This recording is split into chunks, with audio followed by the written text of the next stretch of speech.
3 தான் எழுதியிருக்கீங்க. பார்வை, செயல், சிந்தனை, பேச்சு. இப்போ 2 நாட்டில் இருக்கக்கூடிய அவர்கள் அந்த தேசத்திலிருந்து இந்த தேசத்துக்கு என்ன கொண்டு வரலாம், அல்லது இந்த தேசத்திலிருந்து நாங்கள் உங்களுக்கு இதை செய்கிறோம், நீங்கள் எங்களுக்கு இதை செய்யுங்கன்னு சொல்லி ஒரு குறிப்போடு அல்லது ஒரு நோக்கத்தோடு அவங்க பேசுகிறாங்க. ஒரு நோக்கம் இல்லாமல் அவ்வளோ செலவழித்து போய் உட்காந்து பேச மாட்டாங்க. நோக்கத்தோடு. இப்போ நான் திருநெல்வேலியிலேருந்து 80 கிலோமீட்டர் நான் அங்கேருந்து புறப்பட்டு நான் இங்கே சேர்றதுக்கு ஒரு 1.5 மணி நேரம் 1.25 மணி நேரம், எனக்கு கிட்டத்தட்ட 2 மணி நேரம் பிரயாணம். அதுக்கு முன்னாடி நான் 1 மணி நேரத்துக்கு முன்னாடி நான் ஆயத்தமாகணும். அப்போ நான் ஆயத்தமாகும்போது எனக்கு யாராவது ஃபோன் பண்ணாங்கன்னா, பொறுங்க மத்தியானத்துக்கு மேலே பேசுங்க, இப்போ நான் வேறு ஒரு காரியத்தில் நான் ரெடி ஆகிக்கிட்டு இருக்கேன். என்னுடைய நோக்கமெல்லாம் எதில் இருக்குது? ராஜபாளையத்துக்கு நான் வரணும். இப்போ அடுத்த மாதம் கரெக்டாக 10 மணிக்கு ஆரம்பிப்போம். 10:30 என் கையில் கொடுத்துடணும். நான் 8 மணிக்கு புறப்படுவேன், 10:30 இங்கே வந்துடுவேன். 1 மணிக்கு முடிச்சிடலாம். ஏன்னா நம்ம வயிறு இன்னும் அதுக்கு அபியாசமாக மாட்டேங்குது. எதுக்கு? பேதுருவினுடைய பட்டினியில் தரிசனம் கிடைக்குங்கிறதுக்கு நம்முடைய வயிறு இன்னும் ஆயத்தமாக மாட்டேங்குது. பட்டினியாக கிடக்கும்போது, பசி எடுக்கும்போது என்ன உண்டாகும்? ஞான திருஷ்டி கிடைக்கும். இது அந்த காலத்து அனுபவம். இப்போ எங்களுக்கு ஞானமும் வேண்டாம், திருஷ்டியும் வேண்டாம்.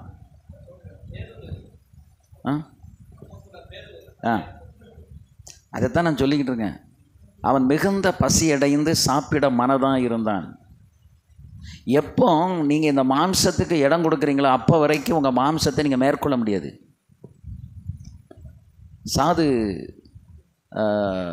யேசுதாஸ் கிருபாசனத்துடைய ஃபவுண்டர் எத்தனை பேருக்கு தெரியும்? கேள்விப்பட்டிருக்கீங்களா? தினந்தோறும் அவர் சீஷ பிள்ளைகிட்ட, டேய் ஒரு டீ வாங்கி கொண்டு வந்து வைடா அப்படிம்பார்.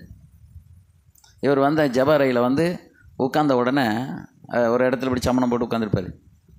டேய் ஒரு டீ வாங்கிட்டு வா. நான் டீ வாங்கி கொண்டு வந்து ஒரு நாள் வச்சேன். சாயங்காலம் வரைக்கும் அந்த டீயை குடிக்க மாட்டார். ஆனால் தினந்தோறும் அதை சாயங்காலம் போது அதை எடுத்து கொட்டிடு அப்படிம்பார். என்னடா இந்த மனுஷன் டெய்லி ஒரு டீயை வாங்கி வைக்க சொல்கிறாரு, இருக்க நேரமெல்லாம் நம்ம வாங்கி வைக்கும், குடிக்க மாட்டேங்கார அப்படின்னு சொல்லிட்டு இதை எப்படியாவது அவர்கிட்ட கேட்டோன்னா கேட்கறதுக்கு பாயம். அதிக பிரசங்கி உனக்கு என்ன அப்படின்னு சொல்லிடு. இங்கே தம்பி இங்கே முன்னால் இடம் இருக்குது, ஏசிடக்கூடாது அப்படின்னு சொல்லிட்டு பயம்.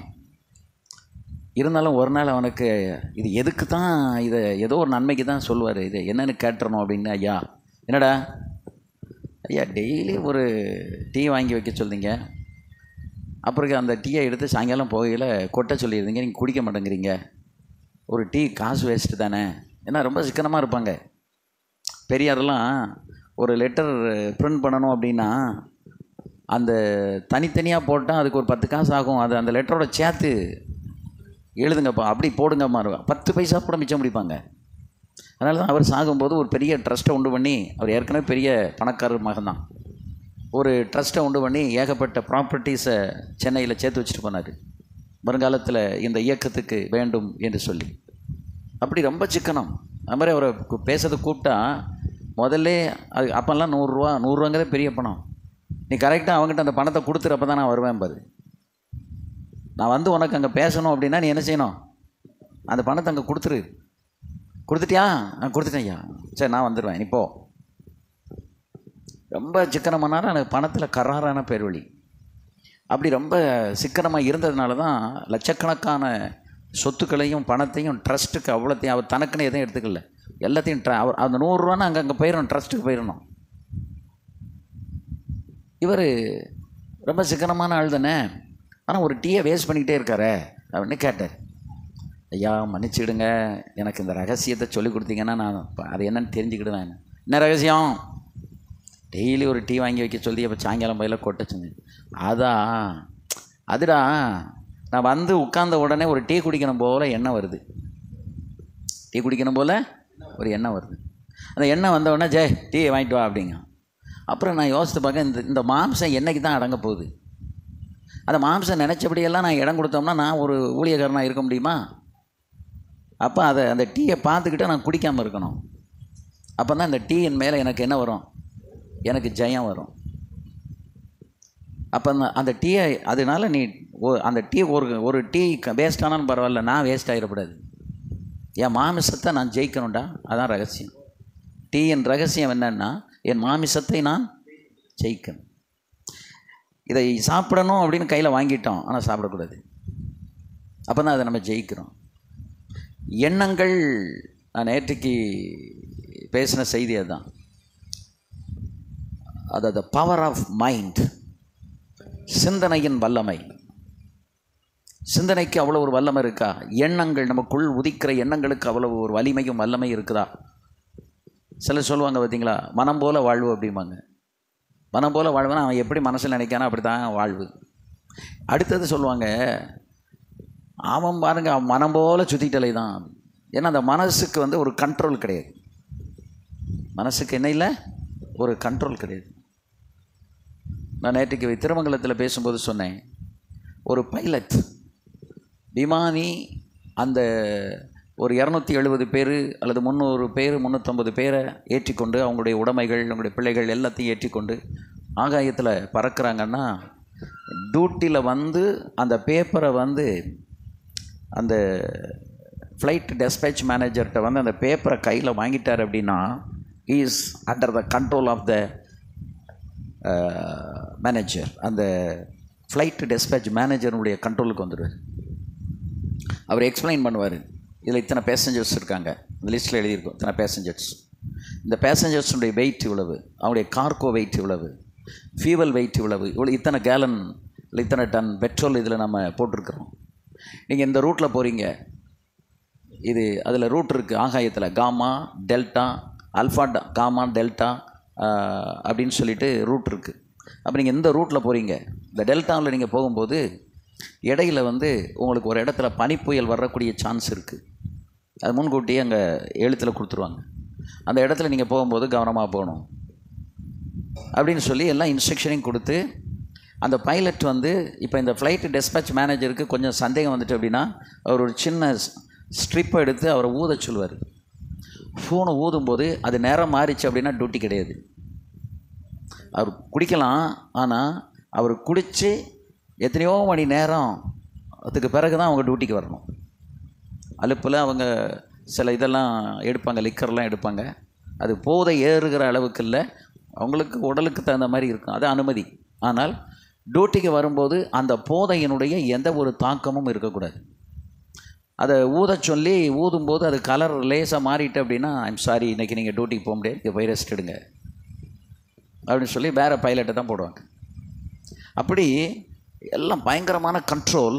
ஒரு ஆளுக்கு கீழே அந்த விமானி வந்து கையில் விமானம் கிடச்சிட்டு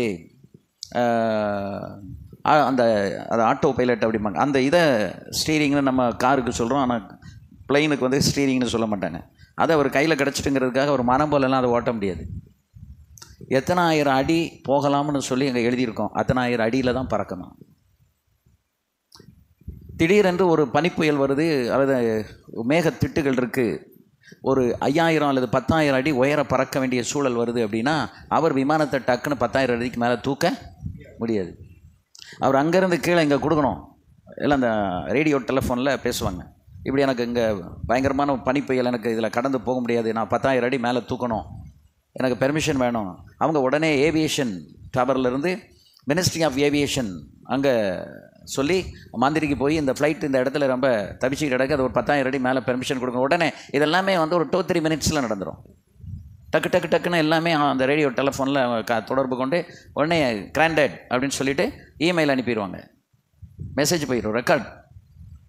அதுக்கப்புறம் அவர் மேலே போகணும். அப்புறம் மேலே போயிட்டு எனக்கு அந்த இடம் சீராயிடுச்சு, நான் இப்போ கீழே திரும்ப 10,000 அடி இறக்குறோம், உடனே அதுக்கு ஒரு பெர்மிஷனை வாங்கிட்டு கீழே வரணும். ஸோ மேலே போகணும், பறக்கிறது எல்லாமே என்ன செய்யணும்?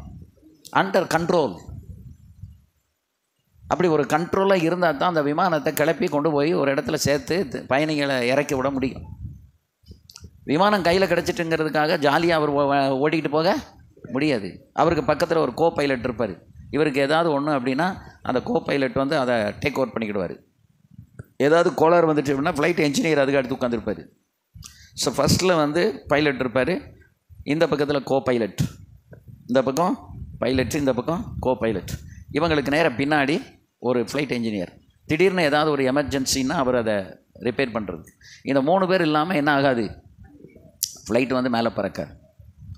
ஏன் இவ்வளவு கட்டுப்பாடுகள் அந்த விமானிக்கு, அந்த கட்டுப்பாடு, அந்த விமானத்துக்கு அவ்வளவு கட்டுப்பாடு அப்படின்னு சொன்னால், இவங்க எல்லாமே வந்து யாரை ஏற்றிட்டு போகிறாங்க, ஜனங்களை ஏற்றிட்டு போகிறாங்க, ஆடு மாடுகளை இல்லை, வெறும் கார்கோ இல்லை. கார்கோவை ஏற்றிட்டு போனாலே அதுக்கு கட்டுப்பாடு உண்டு. ஏன்னா அதில் பார்சல் அனுப்புனோமா, அவன் கேஸ் போட்டு நான் இத்தனை லட்சம் பெருமான பார்சல் அனுப்புனேன், எனக்கு வேணும்னா அவன் அந்த இதை கேட்பான், மஸ்டீடு கேட்பான். ஸோ அந்த கம்பெனி அதை கொடுத்தாகணும். அப்போ எல்லாமே வந்து என்னென்னா ரெஸ்பான்சிபிலிட்டி, பொறுப்பு, உத்தரவாதம், பதில் சொல்லணும். அதுவும் குறிப்பாக ஆட்களை ஏற்றிக்கொண்டு போகிற இந்த விமானத்தில் இருக்கக்கூடியவர்களுக்கு ரொம்பவே அவர்கள் உத்தரவாதம் உள்ளவர்களாக இருக்கிறார்கள். அது அப்படியே நீங்கள் உங்களுக்கு ஒரு போதகருக்கு நீங்கள் அப்ளை பண்ணுங்கள். உங்கள் கையில் 10 பேரோ 20 பேரோ 50ஓ 100ஓ 200ஓ 1000ஓ விசுவாசிகளை கர்த்தர் தர்றாரு. ரட்சிக்கப்படுகிறவர்களை கர்த்தர் அனுதினமும் சபையில் சேர்த்து கொண்டு வந்தார். இப்போ சபையில் சேர்க்கப்படுகிறோம். சபையில் உங்கள் கையில் வந்து யார் இருக்கிறா, விசுவாசிகள் இருக்கிறாங்க. அப்படி இருக்கும்போது நீங்கள் வந்து உங்கள் இஷ்டத்துக்கு ஊழியம் செஞ்சிட முடியுமா? சொல்லுங்கள் பாப்பா. விமானி அந்த விமானத்தை தன்னுடைய இஷ்டம் போல ஓட்ட முடியாதது போல ஒரு போதகர் தன் இஷ்டம் போல அந்த ஊழியத்தை செய்யவும் முடியாது. இஷ்டம் போல ஊழியத்தை செய்ய முடியாது. நம்ம யாருடைய கண்ட்ரோலில் இருக்கிறோம்? தேவ ஆவியானவருடைய கண்ட்ரோலில் இருக்கிறோம். அப்போ அந்த தேவ ஆவியானவருடைய கண்ட்ரோலில் நம்ம இருக்கிறதுனால நம்ம இஷ்டத்துக்கு எதையும் செய்ய முடியாது, கூட்டவும் முடியாது, குறைக்கவும். நம்ம கையில் இருக்கிற பைபிள் இருக்குது பார்த்தீங்களா, இந்த பைபிளில் இருக்கிற ஒரு வசனத்தை கூட்டவும் முடியாது, குறைக்கவும் முடியாது. கூட்டவும் முடியாது, குறைக்கவும் முடியாது. அது கூட்டி குறைச்சா சாபம்னு சொல்லி கடைசியில் எழுதி அந்த பைபிள் அதில் தான் முடியுது. அப்போ வசனத்தை வந்து எழுதினவர் ஆவியானவர், இந்த வசனத்துக்கு வியாக்கியானம் கொடுக்கிறவர் ஆவியானவர், இந்த வசனத்தை பேசுகிறது நீங்கள், ஆனால் உங்களுக்குள்ளிருந்து பேசுகிறவர் ஆவியானவர், என்கிட்ட இருந்து பேசுகிறவர் ஆவியானவர். இப்போ நான் வந்து இங்கே என்ன பேசணுங்கிறத நான் நினச்சி வந்து பேச முடியாது. பைபிள் காலேஜில் வந்து நோட்ஸ் படியே போகலாம். முன்னால் என்ன நோட்ஸ் இருக்கோ அந்த நோட்ஸ் படி போயிடுவோம். ஏன்னா அது ஒரு 3 hours கிரெடிட் ஹவர்ஸ்னால் 48 மணி நேரத்துக்குள்ளே அந்த பாடத்தை முடிக்கணும். அப்போ ஒரு வாரத்துக்கு இத்தனை பகுதி நம்ம டீச் பண்ணால் தான் முடியும்னு சொல்லி அது எல்லாத்தையுமே அவங்க அளந்து கரெக்டாக டைம் எல்லாம் கொடுத்துருப்பாங்க. அதுக்குள்ளே போனால் தான் அந்த பாடத்தை நம்ம நடத்தி முடிக்க முடியும். ஆனால் பிரசங்கம் என்பது அப்படி அல்ல. பிரசங்கம் என்பது முழுக்க முழுக்க ஆவியானவரை சார்ந்தது. தீர்க்கதரிசியை பார்த்து, நான் உன் வாயில போடுகிற வார்த்தையை இந்த கலக வீட்டாருக்கு போய் சொல்லு, அவர்கள் கேட்டாலும் கேட்காவிட்டாலும் பரவாயில்லை. அப்போ ஆவி நம்ம ப்ரிப்பேர் பண்ணணும். அதுக்காக ப்ரிப்பரேஷனே இல்லாமல் வந்து நிற்க முடியாது. வேதம் படிக்கணும், வேதம் அறிவு இல்லாமல் வந்து நின்று பிரசங்கம் பண்ண முடியாது. பட் வேத அறிவு இருந்தாலும் அபிஷேகம் இருக்கணும் பேசுறதுக்கு. நோட்ஸ் இருந்தாலும் ஆவியானவர் என்ன போடுறாரோ அதைத்தான் பேசிக்கிட்டே போகணும். அவர் சொன்னதை சொல்லணும். இது சொன்னால் இவருக்கு இடிக்குமே அப்படின்னா இடிக்கட்டும், இது அவருக்கு அடிக்குமே அடிக்கட்டும், இது இவரை உணர்த்துமே அது உணர்த்தட்டும். உணர்த்தணும், இடிக்கணும், எல்லாமே நடக்கணுங்க. ஏன் அப்படின்னு கேட்டால் அப்போ தான் நம்ம சீர்பட முடியும். நம்ம ஒவ்வொன்றும் மனுஷனுக்கு பயந்து நீங்கள் பிரசங்கம் பண்ணிங்கன்னா பிரசங்கம் வழங்காமல் போயிடும். அதான் யாரை நாடி போதிக்கிறேன்னு பவுல் கேட்குறாரு. நான் யாரை நாடி போதிக்கிறேன்? மனுஷனையா தேவனையா? யாரை நாடி போதிக்கிறோம்? தேவனை நாடி நாம் போதிக்கிறோம். அதனால தான் நம்ம தேவனுடைய துணை நமக்கு வேணும் பிரசங்கத்துக்கு. நம்ம இஷ்டத்துக்கு பேசக்கூடாது. ஒரு விமானி தன் இஷ்டத்துக்கு அவர் பறந்து போயிட முடியாது. உதாரணமாக சென்னையிலேருந்து எடுக்கிறாரு. சென்னையிலேருந்துன்னா அட்ட ஸ்ட்ரெச்சு மும்பைக்கு போயிடுது அப்படின்னா சென்னையிலேருந்து அவங்க எடுத்து அந்த சென்னை ஏவியேஷன் டவரோடு அவங்க கனெக்டடாக இருப்பாங்க. அடுத்து ஆன் த வே ஹைதராபாத்தா அல்லது விசாகப்பட்டினமா எந்த ரூட்டில் போகிறாங்களோ அங்கே இருக்கிற விமானத்தளத்தினுடைய இதுக்கு இங்கே டிஸ்கனெக்ட் ஆகி அங்கே கனெக்ட் ஆகிரும். ஒரு காலத்துலேயும் அவர் எந்த ஒரு ஏர்போர்ட்டினுடைய ஏவியேஷன் டவருடைய தொடர்பு இல்லாமல் பறக்க முடியாது. ஒரு நிமிஷம் கூட பறக்க முடியாது. ஒரு லோக்கோ பைலட் ட்ரெயினை இயக்குகிறதான அந்த லோக்கோ பைலட் என்ஜின் டிரைவருக்கு வந்து லோக்கோ பைலட்னு சொல்லுவாங்க. அவர் வந்து தொடர்ந்து ஒரு நிமிஷம் ஏதாவது ஒரு செயல் அப்படின்னா அங்கே ஒரு லைட் எரியும். அவரை கவனிச்சுக்கிட்டே இருக்கும். அவர் தூங்குறாரா முழிச்சிருக்காரான்னு. ஒன்று ஹார்ன் அடிக்கணும், இல்லைன்னா ஏதாவது ஒரு ஆப்ரேஷன் பண்ணணும், எதையாவது ஒன்று செய்திருக்கணும். ஒரு மூமெண்ட் இருக்கணும். ஒரு மூமெண்ட் இல்லாமல் அவர் இருக்க முடியாது. ஏன்னா அவர் பயணிகளை ஏற்றி கொண்டு போகிறார். அவர் ஒழுங்காக செயல்படுறாரா தூங்குறாரா அப்படிங்கிறத அங்கே இருக்கிறதான சென்சிட்டிவான அந்த கருவி அவரை வாட்ச் பண்ணிக்கிட்டே இருக்கும். அதே மாதிரி தாங்க ஒவ்வொரு ஊழியக்காரனையும் பரிசுத்த ஆவியானவர் சென்சிட்டிவாக வாட்ச் பண்ணிகிட்டே இருக்காரு. தடி எடுத்தவங்களாம் தண்டக்காரனாக முடியாது, அழைக்கப்படாதவன் ஊழியக்காரனாக முடியாது, ஊழியம் செய்யணும் ஆசைப்பட்டவங்களாம் எடுத்து பிரசங்கம் பண்ண முடியாது. ஆடினவன் ஆட்டத்தை கெடுத்தான், பாடினவன் பாட்டத்தை கெடுத்தான், பிரசங்கத்தை கெடுத்தாம்னு வந்தது காரணம் தான். அவன் அழைக்கப்பட்டு அடங்கி இருந்து இந்த சாது சொன்னது போல் மாம்சத்தை வந்து ஜெயிக்கணும். எதை ஜெயிக்கணும்? மாம்சத்தை வந்து ஜெயிக்கணும். அப்போ மாமிசத்தை வந்து ஜெயிச்சு அந்த மாம்சத்தை ஜெயிக்கிறதுக்கு அதை பார்த்துக்கிட்டே வந்து அதை சாப்பிடக்கூடாது. அதுதான் அவர் சொன்னார், எனக்கு டெய்லி வந்த உடனே டீ குடிக்கணும்னு எண்ணம் வருதுடா, அதனால் நான் வாங்கிட்டு வர சொல்கிறேன். ஆனால் என்னைக்கு நான் இந்த டீயை ஜெயிக்க போகிறேன்? என் மாமிசம் சொன்னதெல்லாம் நான் செய்திட முடியுமா? அப்போ நான் அதை ஜெயிக்கணும். அப்போ என்ன செய்யணும்? அதை என் கண்ணு முன்னால் பார்த்துக்கிட்டே நான் பாருங்கள். உதாரணம், வீட்டில் இன்றைக்கி இந்த குழம்பு வை அப்படின்னு சொல்லி மனைவிட்ட சொல்லிட்டு போகிறோம். நம்ம வெளியில் ஊழியத்துக்கு போயிட்டு வர்றோம். வீட்டுக்கு வரும்போது என்ன நினைப்போடு வருவோம்? நம்ம சொன்ன குழம்ப மனைவி வச்சுருப்பா அப்படிங்கிற எதிர்பார்ப்போடு வரோம். அவன் வந்து அதுக்கு மாறாக வேறு ஒரு குழம்பு இருக்குது, வேறு ஒரு குழம்பு வச்சுருக்கான். இப்போ நீங்கள் பிளேட்டை போட்டு உட்காருறீங்க. நீங்கள் என்ன நினச்சிக்கிட்டே இருக்கீங்கன்னா, நான் சொன்ன இந்த புளிக்குழம்பு வச்சுருப்பா அப்படின்னா சாம்பார் வச்சுருக்கான். உடனே மாமிசம் சாகாத ஊழியக்காரன் அந்த இடத்துல வந்து ஒரு பெரிய ரணகலம் பண்ணிட்டு தான் அதுக்கப்புறம் அவன் சாப்பிடுவான். இல்லைன்னா சாப்பிடாம கூட போயிடுவான். அப்போ தான் அவன் அதிகாரம், நான் யாருன்னு தெரியுமா, நான் உனக்கு புருஷன் அதான் தெரியுமா, நான் சொன்னபடி நீ இப்படியே நான் பார்த்துக்கிட்டு இருக்கேன். 5 வருஷத்துக்கு முன்னால் கதை பித்துங்க வந்துடும். அன்னைக்கு இப்படி தான் பண்ணேன், இன்றைக்கி இப்படி தான் பண்ணியிருக்கேன். அடா மனுஷா, உனக்கு இந்த எண்ணத்தை உன்னால் ஜெயிக்க முடியலையே. நீ நினச்சது தான் வைக்கணும்னு இல்லை, அது அப்படி தான் இருக்கும். உனக்கு முன் வைத்ததை ஸ்தோத்திரம் பண்ணி புசியுங்கள். நான் வந்து எங்கள் வீட்டில் ஒரே பையன், 5 வயசு வரைக்கும் எங்கள் அக்கா வந்து எனக்கு இடுப்பில் தூக்கி வச்சு தான் சாப்பாடு ஊட்டுவாங்க, நெய் சாதம். நான் ஊழியத்துக்கு வந்த பிறகு பாருங்கள், இப்படியெல்லாம் என்னை வளர்த்து 5ஆம் வகுப்பில் நான் வீட்டை விட்டு பிரிஞ்சு படிக்க வேண்டிய சூழல் ஆயிடுச்சு. ஏன்னா அங்கே நான் இருந்த அந்த எஸ்டேட்டில் வந்து ஸ்கூல் கிடையாது. நான் போய் அங்கே இன்னொரு வீட்டில் இருந்து 5ஆம் வகுப்பு படிக்கிறதுக்கு 5ஆம் வகுப்பு படிக்கும்போது கிட்டத்தட்ட 3 கிலோமீட்டர் காலையில் நடக்கணும், சாயங்காலம் ஒரு 3-4 கிலோமீட்டர் நடக்கணும். செல்லமெல்லாம் போச்சா. அங்கே மத்தியானம் சாப்பாடு என்ன சாப்பாடு? அந்த ஸ்கூலில் மிட் டே மீல்ஸ்னு ஒன்று கொடுப்பாங்கல்ல, அந்த சாப்பாடு தான். செல்லமெல்லாம் போச்சா, இடுப்பில் தூக்கி வச்சு சமந்தெல்லாம் போச்சு. இப்போ நடக்கணும். அடுத்து மதுரை மாவட்டத்தில் இருக்கக்கூடிய ராயப்பன்பட்டியில் வந்து நான் படித்தேன். ஃபுல்லாக முழுக்க ஹாஸ்டல் சாப்பாடு. இதுக்கிடையில் நான் பியூசி படிக்கும்போது ஊழியத்துக்கு அழைக்கப்பட்டுட்டேன். முதல் பொறுத்த நான் என்ன பண்ணேன் தெரியுமா? ஆண்டவரே, நான் வந்து ஒத்த பையனை என்னை செல்லமாக வளர்த்துட்டாங்க, ஆனால் நான் ஊழியத்துக்கு வந்துட்டேன். உனக்கு முன் வைத்ததை ஸ்தோத்திரம் பண்ணி புசி என்ற வசனத்தின்படி என்ன வச்சாலும் நான் சாப்பிடுவேன் அப்படின்னு அன்றைக்கி நான் ஒரு பொருத்தனை பண்ணி அதுதான் இன்றைக்கி வரைக்கும் நிறைவேற்றிட்டு இருக்கு. சில விசுவாசிகள் பசியாக குழம்பு எப்படி இருக்கும்பாங்க, வாயிலே வைக்க முடியாது, நல்லா இருக்குங்க, நல்லா. அவங்களே தான் வச்ச குழம்பு மேலே தனக்கு நம்பிக்கை இல்லை, அவங்களே சொல்லுவாங்க நல்லா இருக்காங்க. உங்களுக்கு தெரியாதுதா? நல்லா இருக்கு. சாப்பிட்டு முடித்த உடனே சொல்லுவாங்க அவ்வளோ நல்ல, உங்களுக்கே தெரியுதில்ல. பிரியா, என்னுடைய பழக்கம் வந்து எதுனாலும் குட், வெரி குட். பாவத்தை மட்டும்தான் குட்டுன்னு சொல்ல முடியாது, பாவச் செயலை மட்டும்தான் குட்டுன்னு சொல்ல முடியாது. மற்றபடி நீ மண்ணை அள்ளிக்க வச்சாலும் சரி, தோத்திரம் பண்ணி புசிச்சா அதையும் செமிக்கிறதுக்கு பலனை தருவார். அதான் ஊழியம். ஒரு புளிக்குழம்பு வைக்க சொல்லதுக்கு ஒரு சாம்பாரை வச்சதுக்கு அன்னைக்கு அவள் படுத பாடு. எப்படிங்க உங்கள் பிரசங்கத்தை அவள் கேட்பா? நம்ம பிரசங்கத்தை யார் கேட்கணும்? மனைவி கேட்கணும்ல. நீங்கள் சொன்னபடி அப்படி கேட்குற மனைவி எத்தனை பேருக்கு இருக்கிறாங்க? கையை வைத்துங்க பார்ப்போம். நான் சொன்னேன்னா அப்படியே கேட்பா அப்படிங்கிற எத்தனை பேர் நீங்கள் அப்படி உங்கள் குடும்பத்தை வச்சுருக்கீங்க? 3 பேர் தாங்க கை வைத்தீங்க. மீதி என்னாச்சு? நீங்கள் சொன்னால் சொல்லுங்கள். நானும் வந்ததுலேருந்து என்னைக்கு இந்த ஊழியம் ஆரம்பித்தோமோ அதுலேருந்து சொல்லிகிட்டு இருக்கேன், நீங்கள் வந்து தனியாக வராதிங்க, உங்கள் மனைவியோடு வாங்க. இப்போ வேலை செய்கிறவங்க என்ன செய்யணும்? அங்கே ஒரு கேள்வி நடக்கு, அது பரவாயில்ல, அது போட்டோம்.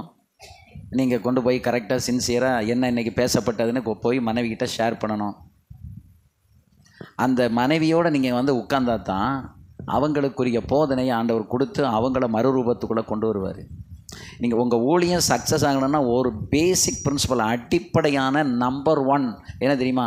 நீங்கள் உருவாகிறது போல் உங்கள் மனைவியை உருவாக்க தவறுவீர்களானால் உங்கள் ஊழியத்தில் சக்ஸஸ் ஆகவே முடியாது. 7 கடலை நீங்கள் சுற்றிட்டு வாங்க முடியாது.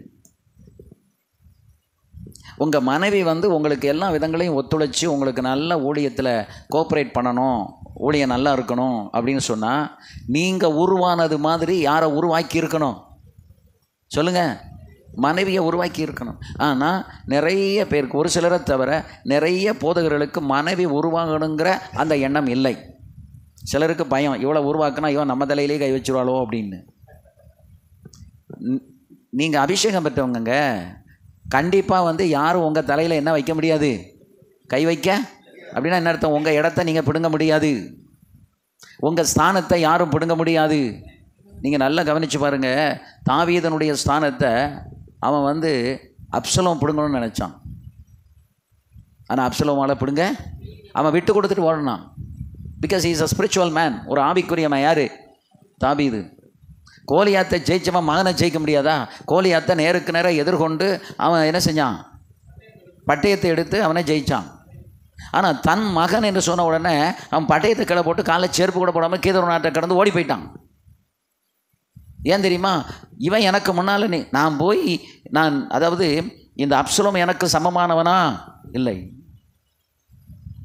அவன் பயந்து ஓடலை, அவன் அழிந்து விடக்கூடாது என்று ஓடுனான்.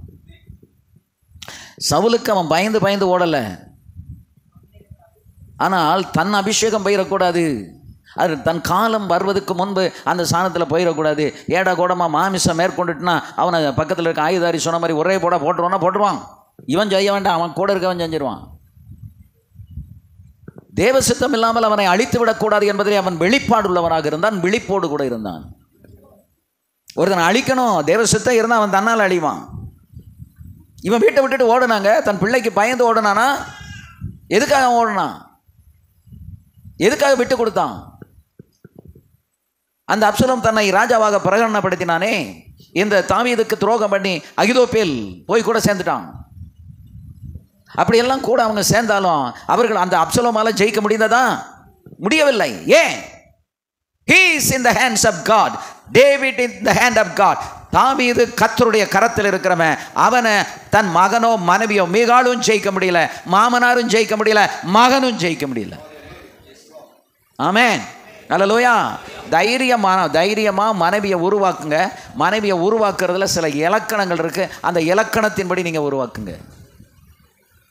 சில பிரசங்கமாரு ஒரு வாரம் நீ பேசுன்ட்டு இவாள் பின்னால் உட்காந்துக்கிடுவான். பெரிய ராஜா முதலாளி மாதிரி பின்னால் உட்காந்துட்டு மனைவியை முன்னால் பிரசங்கம் பண்ண விடுவான். பாட்டு படிக்கலாங்க, பிரசங்கம் பண்ணுறதுக்கு மனைவி புருஷன் அங்கே உட்காந்துருக்கையில் என்ன செய்யக்கூடாது? பேசக்கூடாது.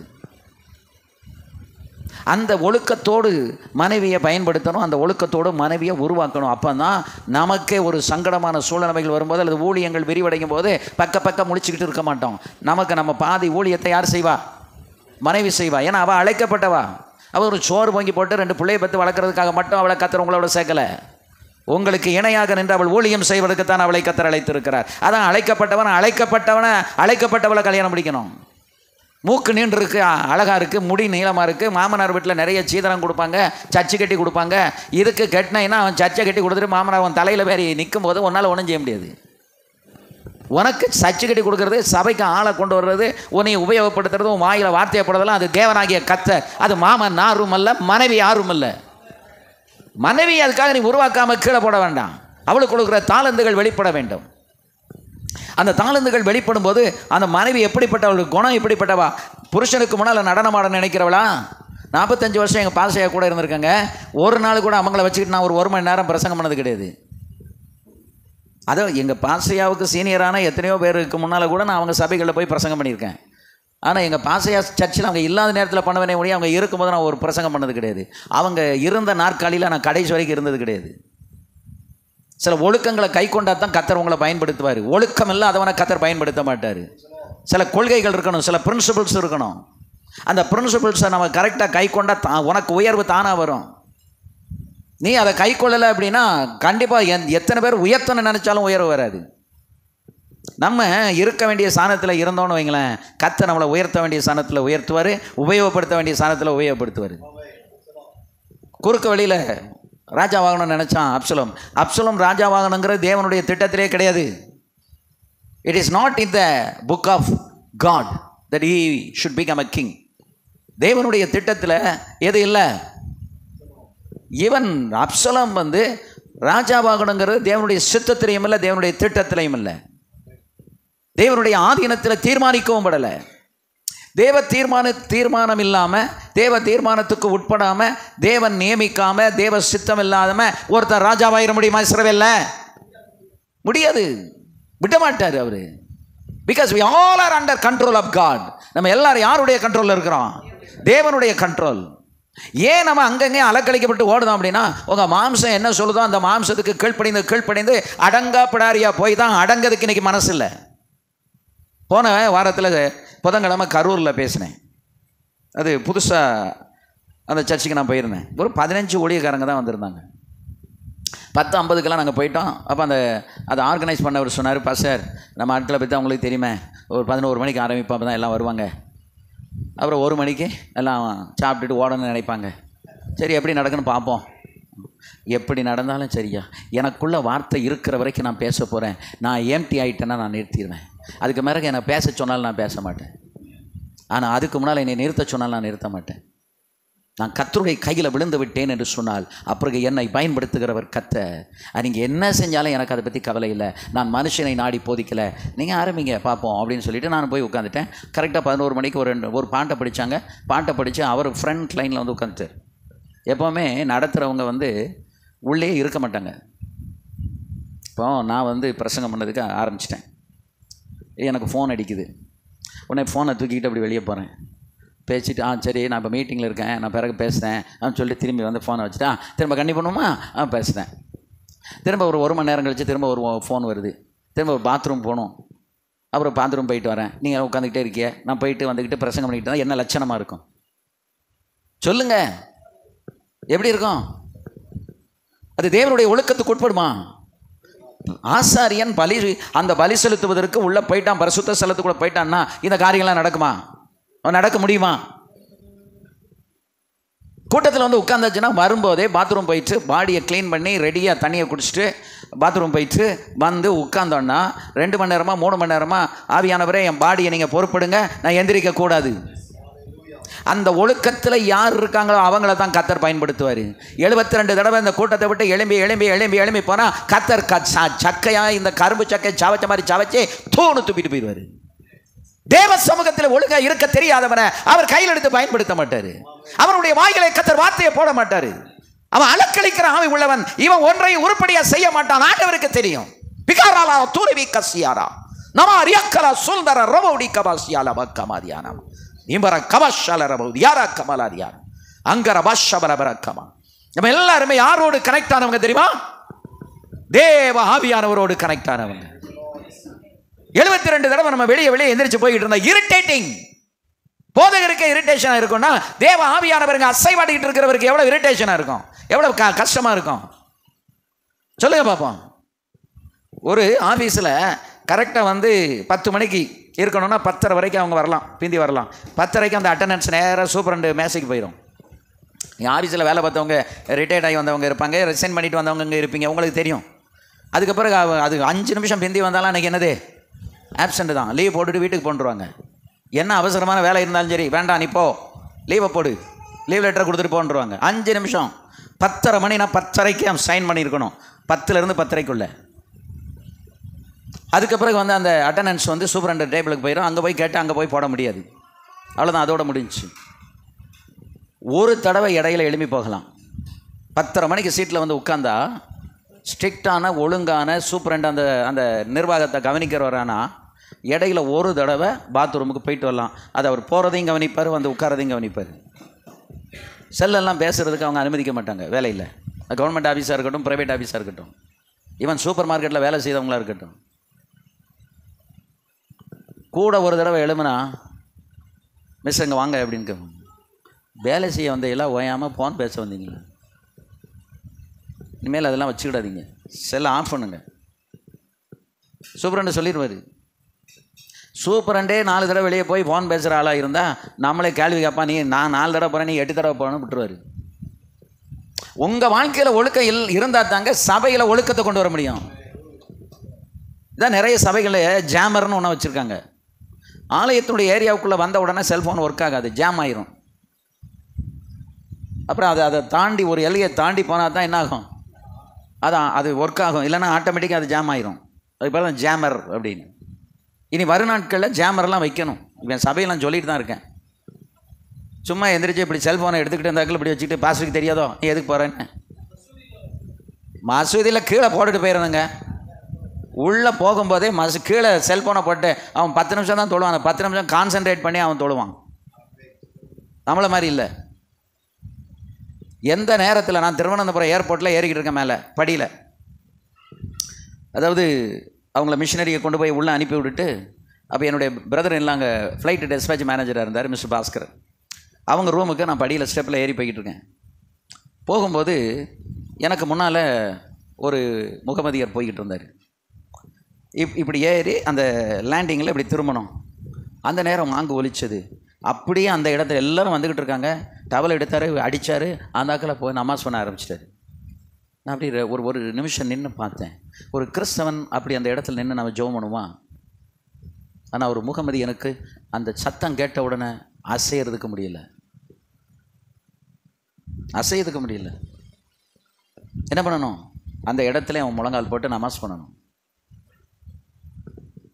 அவங்களுக்கு ஸ்பிரிட் இல்லை, ரியாலிட்டி இல்லைன்னா கூட நிறைய ஒழுக்கம் இருக்குது.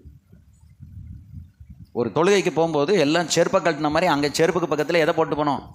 செல்லை போட்டு. ஏன் நம்பிக்கையாமல் வெளியே அங்கே போட்டு போகிறான்? எதனால்? ஒன்று, அந்த ப்ரேயருக்கு போகும்போது செல்லு இருக்கக்கூடாது. இரண்டாவது, ஏன் செல்லு இந்த இடத்துல தான் இருக்கும், தொழுகைக்கு போகிறவன் மாற்றி கூட செல்லை எடுக்க மாட்டாங்கிற நம்பிக்கை அவங்களுக்கு. அந்த நாணயம் நமக்கு அப்படி. நீங்கள் வரையிலே அங்கே செல்லை வச்சுட்டு வர்றதுக்குரிய நம்பிக்கை உங்களுக்கு இருக்கா? என்ன நினைப்பீங்க? தூக்கிட்டு போயிடக்கூடாதியா? செருப்பையே தூக்கிட்டு போயிருந்தாங்க, அப்புறம் ஆளையே தூக்கிட்டு போயிடுவாங்க. அப்போ என்ன ரட்சிப்பு நமக்குள்ள இருக்கு? என்ன தேவ பயம் இருக்கு? சொல்லுங்க, என்ன தேவ பயம் இருக்கு? ஒன்றும் கிடையாது. ஒன்றுமே இல்லாமல் வெத்து பேட்டு மாதிரி வச்சுக்கிட்டு இருந்தால் ஒன்றும் எப்படி முடியும்?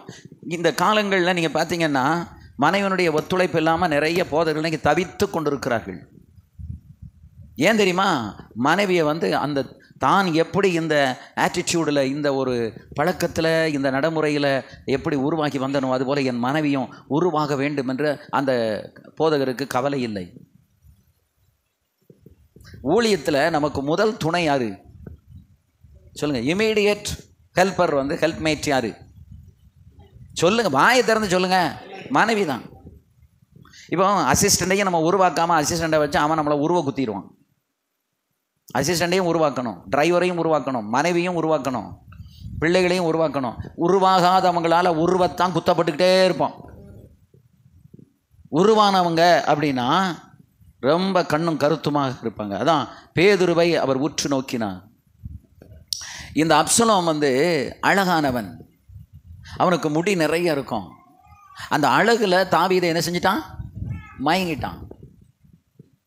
அதோனியா அவனும் அழகானவன், அப்சலோமினுடைய தம்பி. அதோனியா இந்த அப்சலோம் எப்படி ஒரு எடுப்பெடுத்து அழிஞ்சானோ அதெல்லாம் கண்ணால் பார்த்தவன், காதால் கேட்டவன் தான் யாரு? அதோனியா. இந்த அப்சலோம் தகப்பனுக்கு விரோதமாக போனான். இங்கே தகப்பனுக்கு விரோதமாக, தலைவனுக்கு விரோதமாக, புருஷனுக்கு விரோதமாக, மனைவிக்கு விரோதமாக, பிள்ளைகளுக்கு விரோதமாக யார் எழும்புகிறாங்களோ அவங்கெல்லாம் நிலை நிற்க முடியாதுங்கிறதுக்கு வேதத்தில் நிறைய ஆதாரங்கள் இருக்கிறது. நடைமுறையிலே நிறைய ஆதாரம் இருக்குது. அப்சலோம் 200 காலாட்களை அவன் சம்பாதித்து கொண்டான். நல்ல ஆலோசனை சொல்கிறவன் யாரு?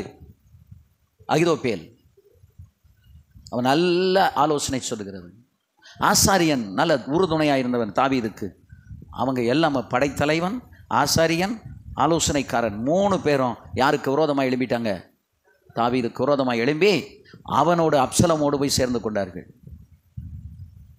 ஆண்டவர் அந்த அகிதோப்பேலின் ஆலோசனை என்ன செய்தார்? ஏன் அவமாக்கினார்? சேரக்கூடாதவங்க கூட சேர்ந்தா உங்களுக்கு வருகிற நல்ல ஆலோசனை கூட ஆண்டவரால் அது அவமாக்கப்படும் என்பதை மறந்து போகாதீங்க. அன்னையோட உங்களுடைய ரெவலேஷன், உங்களுக்கு இருக்கக்கூடிய நல்ல வார்த்தைகள் எல்லாமே கர்த்தர் மூடி போட்டுருவார். அவ்வளோதான், க்ளோஸ். அந்த ஆலோசனைக்காரனுக்கு அவன் ஞானதிருஷ்டிக்காரனாகவும் இருக்கணும். ஆனால் அவனுக்கு இந்த அப்சலோமோட சேர்ந்த உடனே எல்லாமே அவனுக்கு ஃபங்க் ஆயிடுச்சு, அப்படி ஸ்டாப் ஆயிடுச்சு. இவன் இது சக்சீடாக மாட்டான் அப்படின்னு அவனால் கணிக்க முடியலையே. அப்சலோம் தாவீதை எதிர்த்து ராஜா சாணத்தில் இருந்து இவன் சக்சஸ் ஆயிடுவானா, கூட இருக்கிறவன் என்ன செய்யணும், கணிக்கணும். அவன் ஸ்பிரிட்ல அந்த ரெவலேஷன் இருக்கணும்ல, ஞானதிருஷ்டி வேணும்ல. ஒரு நல்ல தேவனால அபிஷேகம் பண்ணப்பட்ட தாவீதை விட்டு யாரோடு போனான்? 5 ஆவிகளால் நிரப்பப்பட்டவன் யாரு? அப்சலோம். அவனுக்குள்ள எதிர்த்து நிற்கிற ஆவி இருந்துச்சு, கலங்க பண்ணுகிற ஆவி இருந்துச்சு, தற்கொலை பண்ணுகிற ஆவி இருந்துச்சு. அதுக்கு பிறகு வேசித்தன ஆவி இருந்துச்சு. இன்னும் ஒரு ஆவி, 5 ஆவி அவனுக்குள்ள இருந்துச்சு. நல்ல கவனிங்க, ஒருத்தனுக்குள்ள ஒரு ஆவி தான் இருக்கணும், அது பரிசுத்த ஆவி. ரட்சிக்கப்படுறதுக்கு முன்னால நம்ம ஆவி, ரட்சிக்கப்பட்ட பிறகு நம்ம ஆவி கர்த்தருடைய கண்ட்ரோல்ல வந்துடணும், அபிஷேகத்துக்குள்ள வந்துடணும். அந்த அபிஷேகத்துக்குள்ள வராதவன் அலக்களிக்கப்பட்டுக்கிட்டே தான் இருப்பான், வாழ்க்கையில் முன்னேறவே முடியாது. நீங்க கரெக்டா கர்த்தருக்குள்ள இருந்தா ஒருத்தர் உங்களுக்கு ஒன்றும் செய்யாட்டிலும் கூட என் தேவனாய கர்த்தர் யாரை கொண்டாகல எதையாவது செய்து உன்னை முன்னேற்ற அவர் அங்கே நின்று உனக்காக யுத்தம் பண்ணுவார். அல்லேலூயா. இஸ்ரேல் சிக்கா இருக்கையில் இவருடைய ஆத்துமாக்களை கூறு போட்டு பங்கு போடுறதுக்கு இதே ராஜபாளையத்தில் நிறைய பேர் கங்கணம் கட்டினாங்க. இவர் போனவர் திரும்பி வரமாட்டார் அப்படின்னு நினச்சாங்க. அது அவங்களுடைய நினைப்பு. அதுக்கு ஏதுவான சில காரியங்களை செய்தாங்க. இவருடைய அசிஸ்டண்ட்டை தூண்டி விட்டாங்க, நிறைய காரியங்களை செய்தாங்க. ஆனால் தேவனுடைய தீர்மானம்னு ஒன்று இருக்கும்போது அந்த தீர்மானத்துக்கு விரோதமாக எவன் குதிங்கால தூக்கினாலும் அவன் குதிங்கால் வெட்டப்படுமே ஒழிய அந்த குதிங்கால் நம்ம மேலே படாது. அது நிரூபிக்கப்பட்ட உண்மை இந்த இடத்துல. அதனால தான் இன்னைக்கு நீங்களே நானும் உட்கார்ந்து இந்த செய்தியை கேட்டுக்கிட்டு இருக்கோம். ஆமென், அல்லேலூயா. அன்றைக்கு இருந்த நாளில் அவர் மீண்டு வருவாரா அவர் மனைவிக்கு மட்டும்தான் தெரியும். நல்ல ஆஸ்பத்திரி தான், வடமலையான ஆஸ்பத்திரி. காலை எடுக்கணும். நாங்கள் எனக்கு அதிர்ச்சியாக இருந்துச்சு. சிஸ்டர் எனக்கு ஃபோன் பண்ணுறாங்க, காலை எடுக்கணுங்கிறாங்க. காலை நீங்கள் என்ன நினைக்கிறீங்க? என் மாப்பிள்ளை காலோடு ஊழியம் செய்ய நான் நினைக்கிறேன் பாஸ்டர் அப்படின்னாங்க. அந்த விசுவாசத்தை அப்படியே வைங்கம்மா, விடாதீங்க. அந்த இடத்த விட்டு நீங்கள் தூரப்போங்க, அந்த ஆஸ்பத்திரியை விட்டு வெளியே வாங்க. ஆமென். அந்த ஆஸ்பத்திரியில் செய்ய முடியாத ஒரு கவர்மெண்ட் ஆஸ்பத்திரியில் கர்த்தர் செய்தார். ஏன் தெரியுமா? தேவ திட்டம்னு ஒன்று இருக்குது. அப்சலோமால அதாவது எதிர்க்கிற ஆவி, கலக்குகிற ஆவி, தற்கொலை ஆவி, வேசித்தன ஆவி, இப்படிப்பட்ட விரோதிக்கிற ஆவி, கடைசியில் இன்னும் ஒன்று அவனுக்குள்ள இருந்து விரோதிக்கிற ஆவி. இந்த ஆவி உள்ள ஒரு மனுஷனால் யாரை ஜெயிக்க முடியலை? தன் தகப்பனாகிய தாவீதை ஜெயிக்க முடியல. அவன் எல்லாம் பண்ணிட்டு நடு வழியில் வீட்டுக்கு வந்து சேரலை. வானத்துக்கு பூமிக்கு நடுவில் கழுதையே அவனை தொங்க விட்டுட்டு கழுதை அது பாட்டுக்கு போயிட்டு. அதான் கழுதைக்கு தெரியுமா கரும்புருசின்னு ஒரு பழமொழி சொல்லுவாங்க. நம்ம எஜமான் மேலே தொங்கிக்கிட்டு இருக்காரு, நம்ம கொஞ்சம் நேரம் சப்போர்ட் பண்ணி நிற்கணும். பாருங்கள், நீங்கள் தவறு பண்ணும்போது சப்போர்ட் பண்ணுற மாதிரி வருவாங்க. ஆனால் நீ தவறுக்குள்ளே போய் சிக்கும்போது உனக்கு சப்போர்ட் பண்ண ஒருத்தனும் உன்னை சுற்றி வர மாட்டான், விலகி போயிடுவான். ஒன்றே ஒன்று மட்டும் நான் சொல்கிறேன், நீங்கள் பி வித் காட், தேவனோடு இருங்க, தேவ ஆவியானவருக்குள்ளே இருங்க. உனக்கு விரோதமாக எழும்பு எந்த ஆயுதமும் வாய்க்காதே. போ ஆமேன்னாவது சொல்லுங்க, இல்லை அல்லேலேயாவது சொல்லுங்க. வாயை மூடிக்கிட்டு இருந்தால் அது உங்கள் வாழ்க்கையில் அது ஆமேன் என்று நடக்காதே. ஆமேன்னா என்ன அர்த்தம்? அப்படியே ஆக கடவுது. ஆமாண்டவரே, எனக்கு விரோதமாக எழும்பும் எந்த ஆயுதமும் வாய்க்காதேவோ. அல்லேலூயா. அதாங்க பிரசங்கத்தை கேட்கும்போது இன்டென்ஷனோட கேட்கணும். என்ன இன்டென்ஷன்? இந்த பிரசங்கம் என் வாழ்க்கையில ஒரு பயனை கொடுக்கணும். அல்லேலூயா. ஆமென். இது ஊழியர்களை உருவாக்குகிற ஒரு ஊழியம், உருக்குலைக்கிற ஊழியம் இல்லை. சும்மா எமோஷனலாக வந்துட்டு நம்ம கூடி சாப்பிட்டுட்டு போகிற ஒரு ஊழியம் கிடையாது. இங்கே வருகிறவர்கள் உருவாக்கப்பட வேண்டும். எனக்கு ஆண்டவர் தந்ததானே, உருவாக்குறதுக்கு போ அப்படின்னு ஆண்டவர் அனுப்பினார். சமீபத்தில் போன 2 வாரத்துக்கு முன்னாடி மதுரையில் சரந்தாங்கியில் நடந்த ஒரு கூட்டத்தில் ஒரு போதகர் சாட்சி சொல்லியிருக்கிறார். என் மகன் அங்கே இருந்தான், அவன் என்கிட்ட சொன்னான், நானும் என்னுடைய மனைவியும் ஒன்றாக இணைவதற்கு, ஏன்னா அவங்க கொஞ்சம் ஒரே கேம்பஸ் தான் பிரிஞ்சிருந்தாங்க, ஒன்றாக இணைவதற்கு பாஸ்டர் மனோகர் ஐயா பட்ட பிரயாசம், அவர் மண்டையில் இருக்க முடி கூட கிட விழுந்திருக்கோம், அந்த அளவுக்கு அவர் பிரயாசப்பட்டார். இன்றைக்கு அந்த பிரயாசம் வீணா போகல. நான் என் மனைவி இணைந்து இன்றைக்கு நாங்கள் அற்புதமாக ஊழியம் செய்கிறோம். நாங்கள் சாட்சி சொல்லியிருக்காரு. என் சன் வந்து சொன்னான், டேடி நீங்கள் இப்படி அலைஞ்சிக்கிட்டே இருக்கிறீங்க, இந்த அலையிறதுல என்ன ரிசல்ட்னு பார்த்தா ஆங்காங்கே ரிசல்ட் இருக்கு டேடி அப்படின்னு. ஆமேன், அல்லேலூயா. அந்த அவருக்கு இருக்கிற, அவர் காத்தாஞ்சாவடியில், அவர் தரங்கம்பாடியில் இருக்கார். காத்தாஞ்சாவடியில் தான் அந்த இன்சிடென்ட். தரங்கம்பாடியில் இருக்கிறவர் எனக்கு ஃபோன் பண்ணுறாரு, இன்றைக்கி நாங்கள் அந்த ப்ரேயருக்கு போயிருந்தோம் பாஸ்டர், ஐயா நல்ல நீங்கள் உங்கள் ஊழியத்தை பற்றி நல்ல சாட்சி சொன்னார், இன்னாரு சாட்சி சொன்னாங்க. அப்படியா பாஸ்டர், கர்த்தருக்கு ஸ்தோத்திரம். ஏனென்றால் போன மாதம் மயிலாடுதுறை கூட்டத்துக்கு 2 பேர் வந்துட்டாங்க. ஏன்னா அந்த பாஸ்டர் நல்ல டேலண்டட் மேன், நல்ல பாடுறவர், நல்ல உழைக்கிறவர், நல்ல ஊழியக்காரன். ஏதோ அவர்கள் இருவருக்குள்ள சில மிஸ் அண்டர்ஸ்டாண்டிங். அவர் சபையில் கூட்டம் நடக்கு, நான் பாத்ரூமுக்கு அப்படி போகிறேன், அந்த சிஸ்டர் உள்ளே இருந்து ஒரு குடிசை போட்டு அதுக்குள்ளே இருக்கிறாங்க, கூட பின்னிக்கிட்டு இருக்காங்க. எனக்கு பாஸ்டருடைய மனைவின்னு தெரியாது. நான் போனோடனே ஐயா தோத்துறோன்ட்டு வெளியே ஓடியாந்தாங்க. சிஸ்டர் நீங்கள், நான் தான் பாஸ்டருடைய மனைவி, அங்கே கூட்டம் நடக்கலை, இங்கே உங்களுக்கு என்ன வேலை அப்படின்னு. அதாயா எங்களுக்குள்ளே இப்படி ஒரு பிரச்சனை, ரொம்ப காலமாக நாங்கள் போராடிக்கிட்டு நடக்கோம், என்னை ஏற்றுக்கிட மாட்டேன்றாங்க. எனக்கு அப்படியே ஒரு நிமிஷம் அப்படியே நின்று யோசித்தேன், என்னடா ஊழியனை உருவாக்கத்தான் ஊராக அலைஞ்சிக்கிட்டு இருக்கோம், இங்கே இப்படி கணவனும் மனைவியும் இசையாமல் இணையாமல் எப்படி இந்த ஊழியம் சக்ஸஸ் ஆகும்? சக்ஸஸ் ஆகிறதுக்கு வழி இருக்கா? கையெடுத்து கும்பிட்டு எப்படியாவது எங்கள் பாஸ்டர்கிட்ட பேசி எங்களை சமாதானம் பண்ணி வைங்க. கண்டிப்பாக நான் செய்வேன் சிஸ்டர், கவலைப்படாதீங்க, போங்க, நீங்கள் அங்கே போய் இருங்க. அங்கே போய் இருக்க முடியாது ஐயா, சூழ்நிலைமை அப்படி. சரி, அதுக்கு மேலே நான் அவங்கள கம்பல் பண்ணேன். அவங்க சொன்னாங்க, நான் இந்த கூட முனைஞ்சு தான் நான் சாப்பிட்டுக்கிட்டு இருக்கேன். நான் போதகரின் மனைவி போதகருக்கு வலது பக்கத்தில் நின்று போதகருக்கு வருகிற உச்சிதமானவைகளை சாப்பிடக்கூடிய ஸ்தானத்தில் இருக்கிறவள் கூடை முனைந்து அவள் சாப்பிடுகிறாள் என்றால் என் இருதயம் உடங்கி கரைந்தது.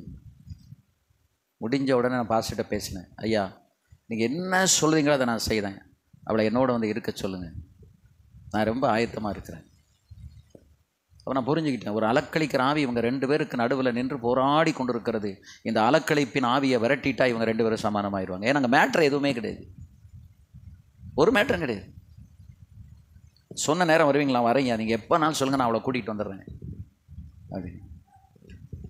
நிறைய பேர் ட்ரை பண்ணிக்கிட்டே இருந்திருக்காங்க, நான் ஒன்றும் நடக்கலை.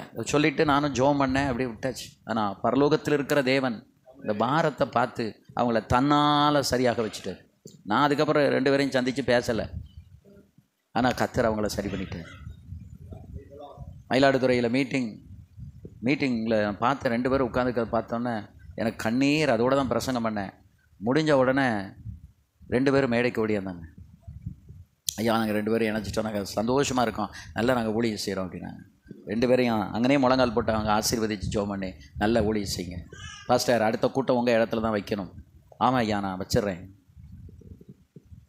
இந்த ஊழியம் வந்து ஒரு பிரசங்கத்தை கேட்டுட்டு போகிறதுக்கான கூட்டம் அல்ல. நல்ல தெளிவாக தெரிஞ்சுக்கிடுங்க. உங்கள் மாம்சத்தை நீங்கள் ஜெயிக்கணும், அதுக்குரிய ஆலோசனைங்க கிடைக்கும். உங்கள் மனைவியோடு இணைந்து ஒருமனப்பட்டு ஊழியம் செய்யணும், புருஷனோடு இணைந்து ஒருமனப்பட்டு ஊழியம் செய்யணும், அடங்கி இருக்கணும், அன்பு கூறணும், சமத்துவமான அந்த பிரின்சிபல்ஸை கரெக்டாக கை கொண்டு நடக்கணும், விசுவாசிகளை தகப்பனை போல தாயை போல அரவணைக்கணும்.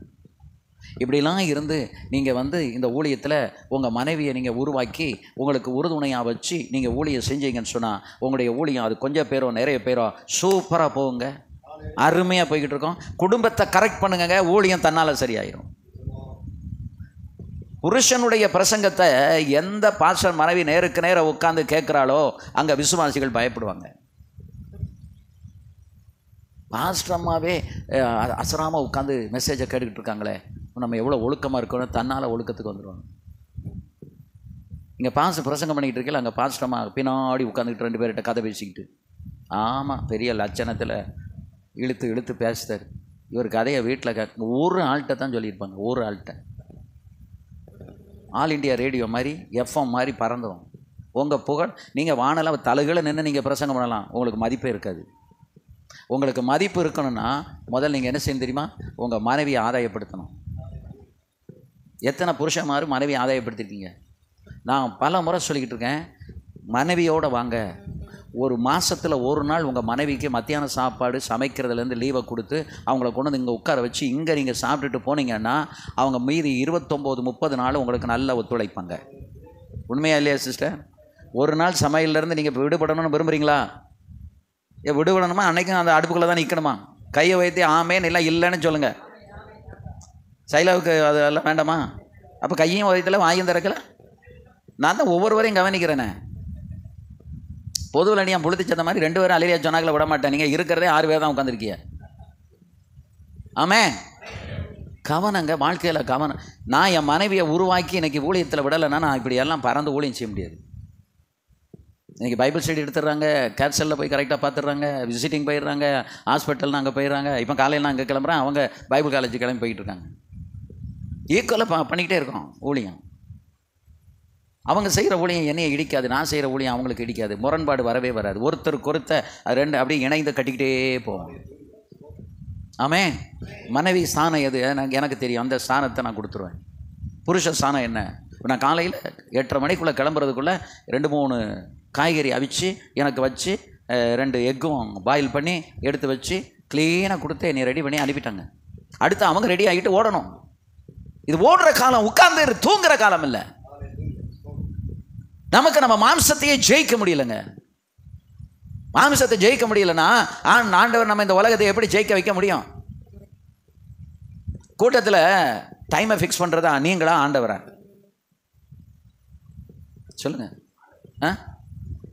உங்கள் இப்போ நீங்கள் 9:30க்கு ஆராதனை ஆரம்பிக்கிறீங்க, 10க்கு ஆரம்பிக்கிறீங்க, 8:30க்கு. இப்போ நான் 8 மணிக்கு ஆரம்பித்து 11:30க்கு முடிக்கிறேன். ஆரம்பிக்கிறது தான் நம்ம, முடிக்கிறது யார்? பரிசுத்த ஆவியானவர். அப்படி நீங்கள் விட்டு கொடுத்தா தான் நீங்கள் அப்போஸ்தல ஊழியம் செய்கிறீங்கன்னு அர்த்தம். நீங்கள் வயிற்றுக்கு பயந்துக்கிட்டு இந்த மாம்சத்தை நம்மளால் ஜெயிக்க முடியலை, அடி பணிச்சு கிடக்கிறோம். அங்கே ஆவியானவர் பண்டை 3:15 ஆவியானவர் அசைவு இறங்குதுன்னு வைங்களேன். 1 மணிக்கு சாப்பிடணுமே நினச்சா அந்த ஊழியக்கார மேலே ஆவியானவர் இறங்கவே மாட்டார், கட்டம் கட்டிடுவார். தீவனத்தின் மேலேயே கவனமாக இரு அப்படின்னு ஆண்டவர் கட்டம் கட்டி வச்சுருவார். நீங்கள் தலைகளை நின்று கைதட்டினாலும் உங்கள் மேலே ஆவியானவர் இறங்க மாட்டார். நான் சேலஞ்ச் பண்ணி நான் சொல்கிறேன். நினைவு யாரோட இணையணும்னா பரிசுத்த ஆவியானவரோட நினைவு. சாப்பாடாது மண்ணாங்கட்டியாது. எனக்கு தேவை அபிஷேகம், எனக்கு தேவை ஆண்டவருடைய கிருபை. இன்றைக்கு நான் ஆவியில் நிரம்பிட்டு போகத்தான் நான் வந்திருக்கிறேன். இன்றைக்கு நான் நிரம்புகிறேன். இந்த நிரப்பை இந்த ஞாயிற்றுக்கிழமை ஆறாவதுல என் ஜனங்களுக்குள்ளே போகணுங்கிற பாரத்தோட தாகத்தோட ஆவியில் நிரம்பி அந்நிய பாஷை பேசினீங்க, அந்நிய பாஷை பேசி ஆவியில் நிரம்புனீங்கன்னு சொன்னால் உங்களை கத்த நிரப்பி நீங்கள் அங்கே போய் நிற்கும் போது இன்னும் உடனே அங்கே ஜனங்கள் ஆவியில் நிரம்புவார்கள். உங்களுக்குள்ள என் பாத்திரம் நிரம்பி வழிகிறது. உங்களுக்குள்ள இருந்து வழிகிறது யாருக்குள்ள போகும்? ஜனங்களுக்குள்ள தான் போகும். அல்லேலூயா. ரிகாகா துரிபிகரா சலு ரபியாராக்க வந்தர ரபௌசியா நமரக்கவல ரந்தர ரபௌசல ரபியாரபா. நீங்கள் கூட்டத்தில் போதிக்கிறவரோடு இணைந்து செவி கொடுத்து அந்த செய்தியை உற்று கவனித்து ஆவியானவரோடு இணைந்து இருப்பீர்களானால் நீங்கள் போய் பிரசங்கம் பண்ணும்போது அதே காரியத்தை உங்கள் மக்கள் உங்களுக்கு பண்ணுவார்கள். வாயை திறந்தவுடனே ஆவியானவர் இறங்குறார், எல்லா ஆவியில் நிரம்பி அந்த கூட்டமே ஒரு அப்போஸ்தல ஊழியத்தின் கூட்டம் போல நடைபெறும். அல்லேலூயா. நீங்கள் வாயும் திறக்க மாட்டீங்க, அபிஷேகத்தை நிற மாட்டீங்க, அந்நிய பாஷை பேச மாட்டீங்க. அப்படியே பிடிச்சி வச்ச மண் மாதிரி உட்கார்ந்துருந்தா நீங்கள் கத்தி கத்தி பேசினாலும் உங்களுக்கு வார்த்தையை கேட்குற அந்த மக்கள் அசையாத பர்வதம் போல தான் உட்காந்துருப்பாங்க. ஒரு அசைவம் உண்டாகாது. நீ அசையலை எப்படி உன்னால அசைக்க முடியும்? எப்போ ஒரு காரியத்தை நீங்கள் புரிஞ்சுக்கிடணும். ஆவியானவர் இறங்குறாரா சென்சிட்டிவாக இருக்கணும். பிரசங்கியார் ஆவியில் நிரம்புறாரா டக்கு நம்ம ஆவியில் நிரம்பணும். அந்த அளவுக்கு நீங்கள் should be connected with the Holy Spirit. அல்லேலூயா.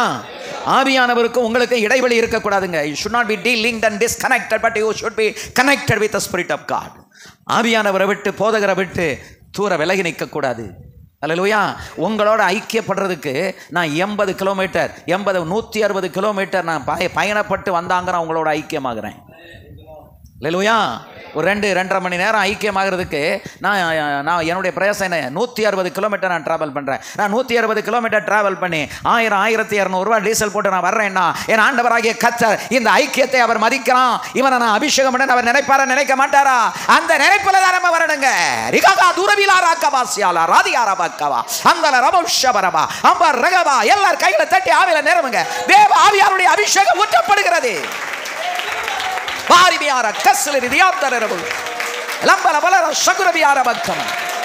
அடுப்பு பத்த வச்சு தீ கொளுத்துற மாதிரி இல்ல, அப்படியே ஸ்பிரிட் பிடித்த மாதிரி அந்த ஆவியானவர் வருவதை பற்றி பிடிக்கணும்.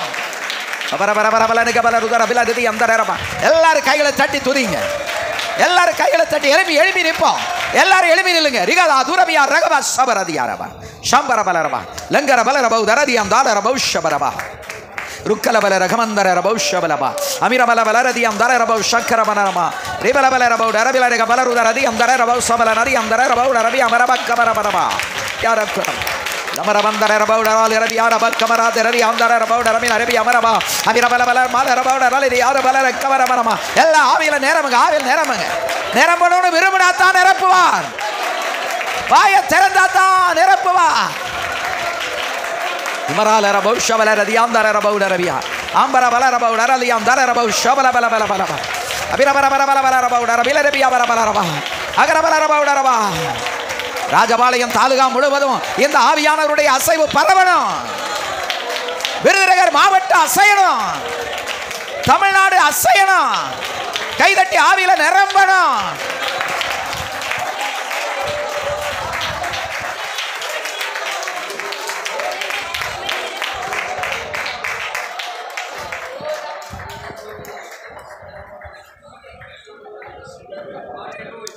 ஒருத்தர் நிறுத்திட்டாருங்கிறதுக்காக நீங்கள் நிறுத்தாதீங்க. உங்களுக்குள்ள இருக்கிற அசைவில் நீங்கள் கண்டினியூ பண்ணுங்க. அடுத்தவங்களுக்காக நம்ம ஜெபிக்கலைங்க. உங்களுக்குள்ள அந்த அசைவு இருக்கிற வரைக்கும் நீங்கள் துதித்து கொண்டே இருங்க. தனியானாலும் கைதட்டுங்க. உங்களை விட்டு ஆவியானவர் நிறுத்துற வரைக்கும் கையை தட்டி ஆவியில நிரம்புங்க. ரபலர கசலர தரமன ரகதர தியாந்தர ரப ஷபலபா அலப ரதுனவல ரபகன ரபர ரதியார கல ரது ரபியாரா ககரமன மரரபல ரபகமரமஷ் அவரபலவல ரிக்கரபஷ் ரந்துர ரபவுட ரபியார பக்கமஷ் அகலபல ரபவுட ரதியாந்தர ரபகம. ஆவியில நிரம்ப முடியாம தவிக்கிறவங்க ஆவியில நிரம்புங்க.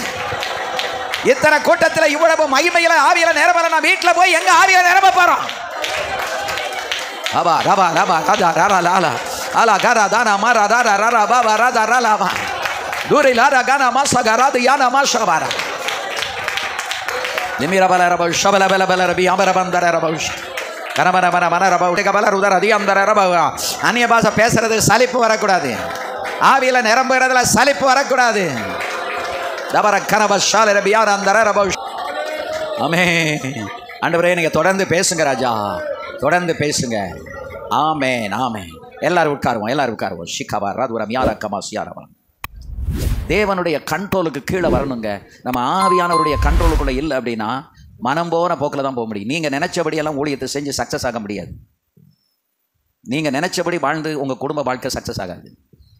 வாழ்க்கையும் ஊழியமும் சமப்படுத்தப்படணும். ரெண்டுமே கர்த்தருடைய கண்ட்ரோலில் இருக்கணும். புருஷன் மனைவியினுடைய கண்ட்ரோலில் இருக்கணும். கண்ட்ரோல்னால் ஆளுகையை நான் சொல்லலை. மனைவி புருஷனை ஆளுகை செய்யணும்னு நான் சொல்லலை, அந்த அர்த்தம் அல்ல. கண்ட்ரோல்னால் என்ன? புருஷன் எங்கே போகிறாரு, எங்கே வராரு, வெளியில் என்ன சாப்பிட்றாரு, என்ன பண்ணிக்கிட்டு இருக்காரு, யாரோட பேசுகிறாருங்கிறது எல்லாமே யாருக்கு தெரியணும்? சொல்லுங்கள், மனைவிக்கு. ஏன் தெரியணும்? இப்போ நான் என்ன எடுத்துக்கிட்டிங்கன்னா, நான் பாஸ்டர்மா ஜெபம் பண்ணி என்னை அனுப்பிட்டாங்க. நான் காரில் ஏறி நானும் அந்தோனியும் வந்துட்டோம். இப்போ யாராவது போய் பாஸ்டர்மா அவங்க இப்போ காலேஜில் டீச் பண்ணிகிட்டு இருக்காங்க. சப்போஸ் பாஸ்டர் யோகனே அண்ணன் எங்கே அன்னைக்கு போயிருக்காங்க அப்படின்னா தெரியாது. எப்போ வருவாங்க தெரியாது. என்ன ஊழியத்துக்கு போயிருக்காங்க தெரியாது. அப்படின்னா எனக்கு என் மனைவிக்கும் சம்மந்தமே இல்லைன்னு அர்த்தம். கல்யாணத்தில் கணவன் மனைவி எப்படி ஆகிறோம்? கணக்கில் 1 1 2. குடும்ப வாழ்க்கையில் 1 1 1 தான். கணவனும் மனைவியும். இப்போ எனக்கு தெரியும் பாஸ்டர்மா அங்கே கிளாஸ் எடுத்துகிட்டு இருக்காங்க. ஈவன் என்ன சப்ஜெக்ட் எடுக்கிறாங்கன்னு கூட எனக்கு தெரியும். இப்போ கேட்டாங்கன்னா ராஜபாளையம் போயிருக்காங்க. எந்த இடத்துல? பாஸ்டர் இஸ்ரேல் சர்ச்சில். எத்தனை மணிக்கு முடியும்? 2 மணிக்கு முடிச்சுட்டு ஒரு 4 4:30 வந்துடுவாங்க. Clear cut information. ஈவினிங் இருப்பாங்களா? இருப்பாங்க. வேறு எதுவும் ப்ரோக்ராம் இருக்கா? இல்லை. என்னுடைய ப்ரோக்ராம் எல்லாம் ஏன்னா நான் காரில் ஏறினவொன்னே கமலா கூட்டம் முடிஞ்சிட்டுமா, நான் போன அடித்தவொடனே கூட்டம் முடிஞ்சிட்டா காரில் ஏறிட்டிங்களா? ஆமாம்மா. இந்த காலையில் வரையில் இந்த பாலத்துக்கும் ஜெபம் பண்ணி அனுப்பியிருக்காங்க. அந்த பாலத்தை எப்படியாவது சீக்கிரம் சரி பண்ணணும். அந்த பாலத்தில் போகையில் காரில் எதுவும் பிசகுகள் வந்துடக்கூடாது அப்படின்னு சொல்லி அதுக்கும் சேர்த்து ஜெபம் பண்ணிக்கிட்டு இருக்கோம். எல்லாம் இந்த பாலம் இடிச்சு கிடக்குன்னு அவங்களுக்கு எப்படி தெரியும்? இந்த பாலம் இப்படி கொருவாய் ஆகி கிடக்குன்னு அவங்களுக்கு எப்படி தெரியும்? நான் போய் சொல்லியிருக்கேன். ஈச் அண்ட் எவ்ரி திங் ஃபீல்டில் என்ன நடக்கு இந்த ஃபீட்பேக் அப்படி கொண்டு அவங்ககிட்ட கொடுத்துருவாங்க. அவங்க கடன்னு வாசித்துருவாங்க. என் மனைவிக்கு தெரியாத ஒரு ரகசியம் என்கிட்ட இல்லை. எனக்கு தெரியாத ரகசியம் மனைவிக்கு. நான் இன்றைக்கி மத்தியானம் என்ன சாப்பாடு, இன்றைக்கி காலைல வழக்கமாக இங்கே சிஸ்டர் ஷைலா செஞ்சுருவாங்கன்னு அவங்களுக்கு தெரியும். ஆனாலும் ராஜபாளையமாக அவங்க செஞ்சுருவாங்கல்ல? ஆமாம்மா செஞ்சுருவாங்க. நான் கொடுத்து விட வேண்டாமே? வேண்டாம். திரும்ப நான் மத்தியானம் ஃபோன் பண்ணும்போது கேட்பாங்க, என்ன சாப்பிட்டீங்க? ஒரு மனைவிக்கு தன் புருஷன் மீது டைமில் அக்கறை இருக்கணும், வெல்ஃபேர் சுகத்தில் அக்கறை இருக்கணும், சாப்பாட்டில் அக்கறை இருக்கணும். என்ன சாப்பிட்டீங்க? நான் என்னத்தையும் சாப்பிடுவேன், அதெல்லாம் போய் உன்ட்ட சொல்லிட்டு இருக்க முடியுமா? அவன் புருஷனா? அந்த புருஷனுக்கு அந்த மனைவி உத்தரவாதம் பண்ண முடியுமா? சிக்கானா கூட இருந்து பாப்பாளா? அது பாட்டுக்கு இந்த புல் மேஞ்சது மாதிரி எல்லாத்தையும் மேஞ்சா இப்படி தாங்க அப்படின்னு சொல்லிட்டு அவளை படுக்கையில் போட்டுட்டு போயிடுவான். ஏன் அவளுக்கு தெரியணும்னா, லாப நஷ்டத்தில் அவள் தான் நம்ம கூட இருக்கா. மனைவிக்கு லாப நஷ்டம்னா நம்ம தான் கூட இருக்கோம். ஒரு வருஷத்துக்கு ஒரு தடவை இல்லை 6 மாதத்துக்கு ஒரு தடவை வா டாக்டர்கிட்ட போய் உனக்கு ஒரு செக்அப் பண்ணிட்டு வருவோம். போய் பிளட் டெஸ்ட் எடுத்து செக்அப் பண்ணி உடல்நிலை எப்படி இருக்குது. ஏன்னா மனைவி நல்லா இருந்தால் தான் புருஷன் நல்லா இருக்க முடியும். நல்லா தெரிஞ்சுக்கிடுங்க. ஒரு கேன்சரில் ஒரு பாஸ்டருடைய மனைவி போன மாதம் இறந்துட்டாங்க. எவ்வளவு துக்கப்படுறாரு தெரியுமா? போன மாதம் பாஸ்டர் சாமியாலும் சொன்னார், ஒரு மனைவி அவ்வளோ அப்ரிஷியேட் பண்ணி என் மனைவி என்னை விட்டு போயிட்டாங்க. இந்த உலகத்தில் இமீடியட்டாக நமக்கு சப்போர்ட் பண்ணி, நமக்காக ஜெபம் பண்ணி, நமக்கு ஆலோசனை சொல்லி, நமக்காக திறப்பின் வாசலில் நிற்கிறது யார்? மனைவி தான். மனைவிக்காக நிற்கிறது யார்? புருஷன் தான். அப்போ இந்த 2 பேருக்கு இடைவெளி இருக்கக்கூடாது, ரகசியமான எந்த ஒரு காரியமும் இருக்கக்கூடாது. நம்ம வெளியே போயிட்டு எனக்கு தேவையான ஒரு சின்ன சின்ன பொருட்கள், இந்த பிளாஸ்டிக் கண்டெய்னர்ஸு அல்லது சின்ன பேக்கு அல்லது இப்போ பேனா ஏதாவது வாங்கிட்டு வந்தாலும் என் மேசையில் போன உடனே எடுத்து வச்சுருவேன். ஷி ஷுட் நோ நான் என்ன வாங்கியிருக்கேன். நேற்றுக்கு ஒரு சில இதை அங்கே இருக்கிற ஒரு பிரதர் வாங்கி கொடுத்தாரு. அதை அப்படியே என் மேசையில் எடுத்து கொண்டு வந்து வச்சுட்டேன். பிரதர் சாலமன் இதெல்லாம் வாங்கி கொடுத்தாருமா? அது ரகசியம் என்பது இல்லை. அது இவ்வளோ ஒர்த்தான பொருள், என்னென்ன பொருள் அப்படின்னு மேசையில் வச்சுருவேன். அது அப்படி இருக்கும். அதுக்கப்புறம் தான் எடுத்து அது ஒரு 2-3 மணி நேரம் அவங்க பார்த்த பிறகு தான் அதை எடுத்து திரும்பி எங்கெங்கே வைக்கணுமோ அங்கே வைப்பான். சவுதியிலேருந்து இந்த விசுவாசி எனக்கு ஒரு டிஷர்ட்டும் இந்த ஃபைல் இதில் போடுற இந்த மாதிரி பிளாஸ்டிக்கு ஃபைல் இது பாக்கெட்ஸு ஒரு 2 ஃபைல் அனுப்பி வச்சுருந்தாங்க. அப்படியே என் மேசை மேலே பாசமாக விரித்து வச்சுருக்காங்க. ராத்திரி நான் 12 மணிக்கு வந்து அதை பார்த்துட்டு காலையில் தான் அதை எடுத்து வச்சேன். எதுவானாலும் எல்லாமே யாருக்கு தெரியணும் சொல்லுங்கள். கணவன் மனைவிக்குள்ளே எந்த மறைக்கப்பட்ட மறைப்பும் இருக்கக்கூடாது. அப்படி இருந்தால் தான் அந்த ஊழியம் வளரும். அந்த ஊழியத்தில் எத்தனை பேர் எழும்பினாலும் சரி, ஆவியானவர் அத்தனையும் துரத்தி அடித்து உங்களை வெற்றி கொள்ள செய்வார். எதிர்ப்பு வரக்கூடாதுன்னு சொல்ல முடியாது. எதிர்ப்பு வரும். தாவீதுக்கு மாமா எதிர்ப்பு, மனைவி எதிர்ப்பு, மகன் எதிர்ப்பு, இவ்வளவு எதிர்ப்பு. எல்லா எதிர்ப்பையும் ஜெயிச்சிட்டான். அமலேக்கியரை ஜெயிச்சிட்டான், பெலிஸ்தியரை ஜெயிச்சிட்டான், எபூசியரை ஜெயிச்சிட்டான், சுற்றில இருந்து அத்தனை பேரையும் ஜெயிச்சிட்டான். ஆனால் யாரை ஜெயிக்கிறதுக்கு அவன் பயந்து ஓடுனான்? தன் மகனை ஜெயிக்கிறதுக்கு. ஏன் தெரியுமா? அந்த பெத்த பாசம். இவங்க எல்லாரும் போன உடனே கொஞ்சம் மெதுவாக நடத்துங்கன்னா, மெதுவாக நடத்தணும். நீர் நினச்சிக்கிட்டோம்யா மெதுவாக. தகப்பனை ராஜ்யத்தை கலங்க பண்ணுகிறவனை நாங்கள் உயிரோடைய வைக்க மாட்டோம்னு கங்கணம் கட்டிட்டு போனாங்க. அவன் தொங்கிக்கிட்டு இருக்கான்னு ஒருத்தன் சொன்னான், நீ என்ன பண்ண? நான் பார்த்துட்டு வந்துட்டேன். அவன் அங்கே தத்துவம் பேசிக்கிட்டு இருக்கான். எனக்கு 1000 பொற்காசு கொடுத்தாலும் நான் ஒன்றும் செய்ய மாட்டேன். உங்ககிட்ட பேசி என் நேரத்தை வீணடிக்க முடியாது. போனான், 3 வல்லையங்களை எடுத்து எரிஞ்சான், அங்கனே கீழே சாஞ்சான். அவனை அடக்கம் பண்ணது கூட யாருக்கு தெரியாது? தாவீதுக்கு உங்கள் மகனை நான் அடக்கம் பண்ண போகிறேன்னு சொல்லிட்டு அடக்கம் பண்ணாங்க. நோ, தீமை அழியணும். தீமை தேசத்தில் அப்படி தீமையை அழித்து போடு நான் சொன்னார். அப்படியே கீழே தள்ளி ஒரு குளிக்கலை போட்டு கற்குவியலை போட்டு வச்சுட்டு வந்துட்டாங்க. ஒரு தூட நட்டி தான் அப்சலோம். எதிர்க்கிற ஆவி, கலங்கப்படுகிற ஆவி, தற்கொலையின் ஆவி, வேசித்தன ஆவி, விரோதிக்கிற ஆவி, இத்தனை ஆவி உள்ள ஒருவன் இன்னும் மீண்டும் அந்த அரண்மனைக்குள்ளே இருந்தால், அந்த தேசத்தில் இருந்தால், அந்த தேசமே கலங்கிட்டு தான் இருக்கும். ஆமென்.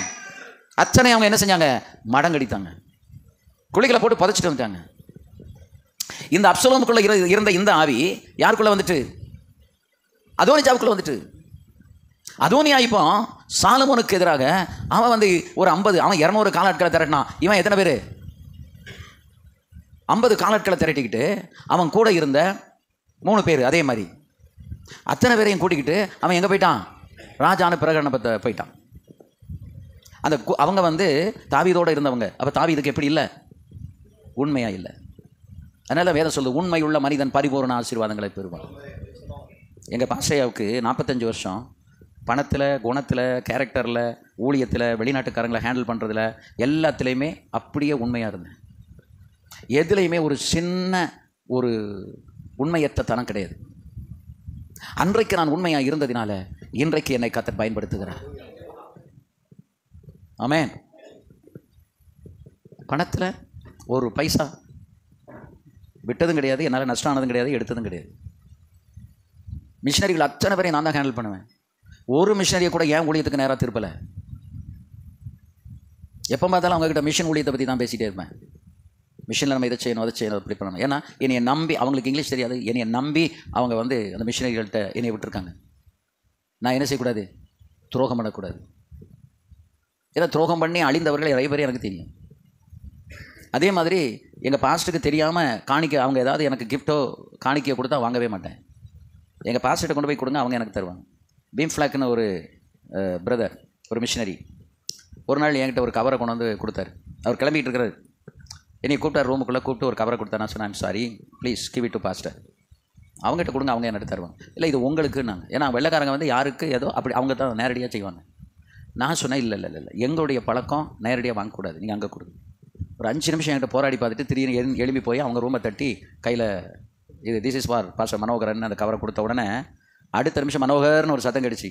நான் போனேன், வேம் ஃப்ளாக் இந்த காணிக்கை உங்களுக்கு தர இருந்தாங்கன்னு அவருக்கு முன்னாடி இந்த கவரை எடுத்து தந்தாங்க. வெளிப்படைத்தன்மை. அவருக்கும் நம்ம கொடுத்தமே இதை கொடுத்துட்டாராங்கிற சந்தேகம் இல்லை, நான் வாங்கிட்டேனா இல்லையாங்கிற சந்தேகமும் இல்லை. இல்லை அதிலிருந்து $5-10 எடுத்துக்கிட்டு கொடுத்தாங்களா அப்படிங்கிறதும் அவங்களும் இல்லை. அந்த கவரை அப்படி இங்கே வாங்கி அப்படியே கையில் கொடுத்து, இந்த வெளிப்படைத்தன்மை இருந்ததுனால தான் 45 வருஷம் என்னைய கூடவே வச்சுக்கிட்டாங்க. நான் கள்ளத்தனம் பண்ணுறவனா இருந்தால், என்னுடைய கள்ளத்தனம் வெளிப்பட்டால் என்னைய கூட வச்சுருக்க மாட்டேன். வெளிநாட்டுக்கு அத்தனை தடவை போக முடியுமா? 28 வயசில் யாருங்க வெளிநாட்டுக்கு போகிறதுக்கு அந்த காலத்தில் வாய்ப்பு இருக்கும்? ஆலண்டுக்கு போகிறதுக்கு அந்த காலத்திலேயே 1983 $60,000 ரூபா டிக்கெட்டு. இன்றைக்கி நீங்கள் கணக்கு பாருங்கள். 2 தடவை, 83 ஒரு தடவை போனோம், 89 ஒரு தடவை போனோம். அது மட்டும் இல்லை, 89 போகும்போது தான் இஸ்ரேலுக்கு போயிட்டு 15 நாள் இஸ்ரேலில் இருந்தோம். கூடவே ஃப்ளைட்டில் ஒன்று போல ட்ராவல் பண்ணுவோம், காரில், ட்ரெயினில், வீட்டில். ஆனால் இந்த ஸ்தானத்தில் நான் ரொம்ப கவனமாக இருக்கேன். 3 தடவை உட்கார சொல்லாமல் உட்கார மாட்டேன். அவர்களுக்கு கொடுத்த மரியாதை தான், மரியாதையும் உண்மையும்.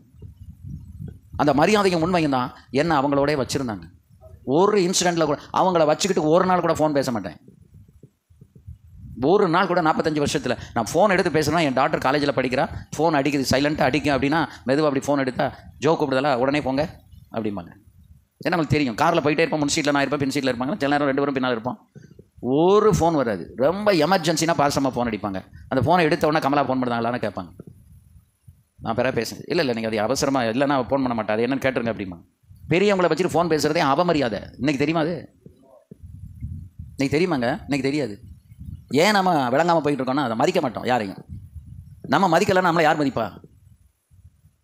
சில இலக்கணங்களை நீங்கள் பின்பற்றணும். இது யாரும் எனக்கு சொல்லிக் கொடுக்கல. எங்கள் பாஸ்டையும் அவங்க தலைவருக்கு முன்னால் எப்படி நடந்தாங்களோ அதை பார்த்து நான் நடந்தேன்.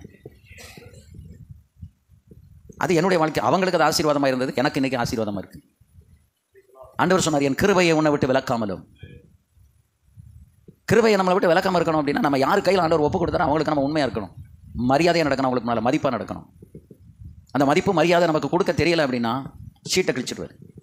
அது யாராக இருந்தாலும் சரி, எவ்வளவு படித்து பெரிய வித்த காட்டுற வில்லாதி வில்லனாக இருந்தாலும் சரி, தேவனுக்கு முன்னால் உண்மையாக இருக்க நீங்கள் கற்றுக்கொள்ளுங்க. பெரியவங்களை மதிக்கிறதுக்கு பழகுங்க. அந்த பெரியவங்களை மதிக்கும் போது உங்கள் அபிஷேகம் உங்களை நிற்கும், இல்லைன்னா நிற்காது. எங்கள் பாஸ்டர் இறந்த பிறகு நான் கார் வாங்கிட்டு போகிறேன் ஜெபம் பண்ணுறதுக்கு பாஸ்டர் மாட்டேன். நான் அந்த காம்பவுண்டுக்குள்ள நான் கமலாம் உள்ளே போகிறோம். அவங்களுக்குன்னு ஒரு சேர் உண்டு, அதில் மெத்தை போட்டு உட்காந்துருப்பாங்க, அதில் உட்காந்துருக்காங்க.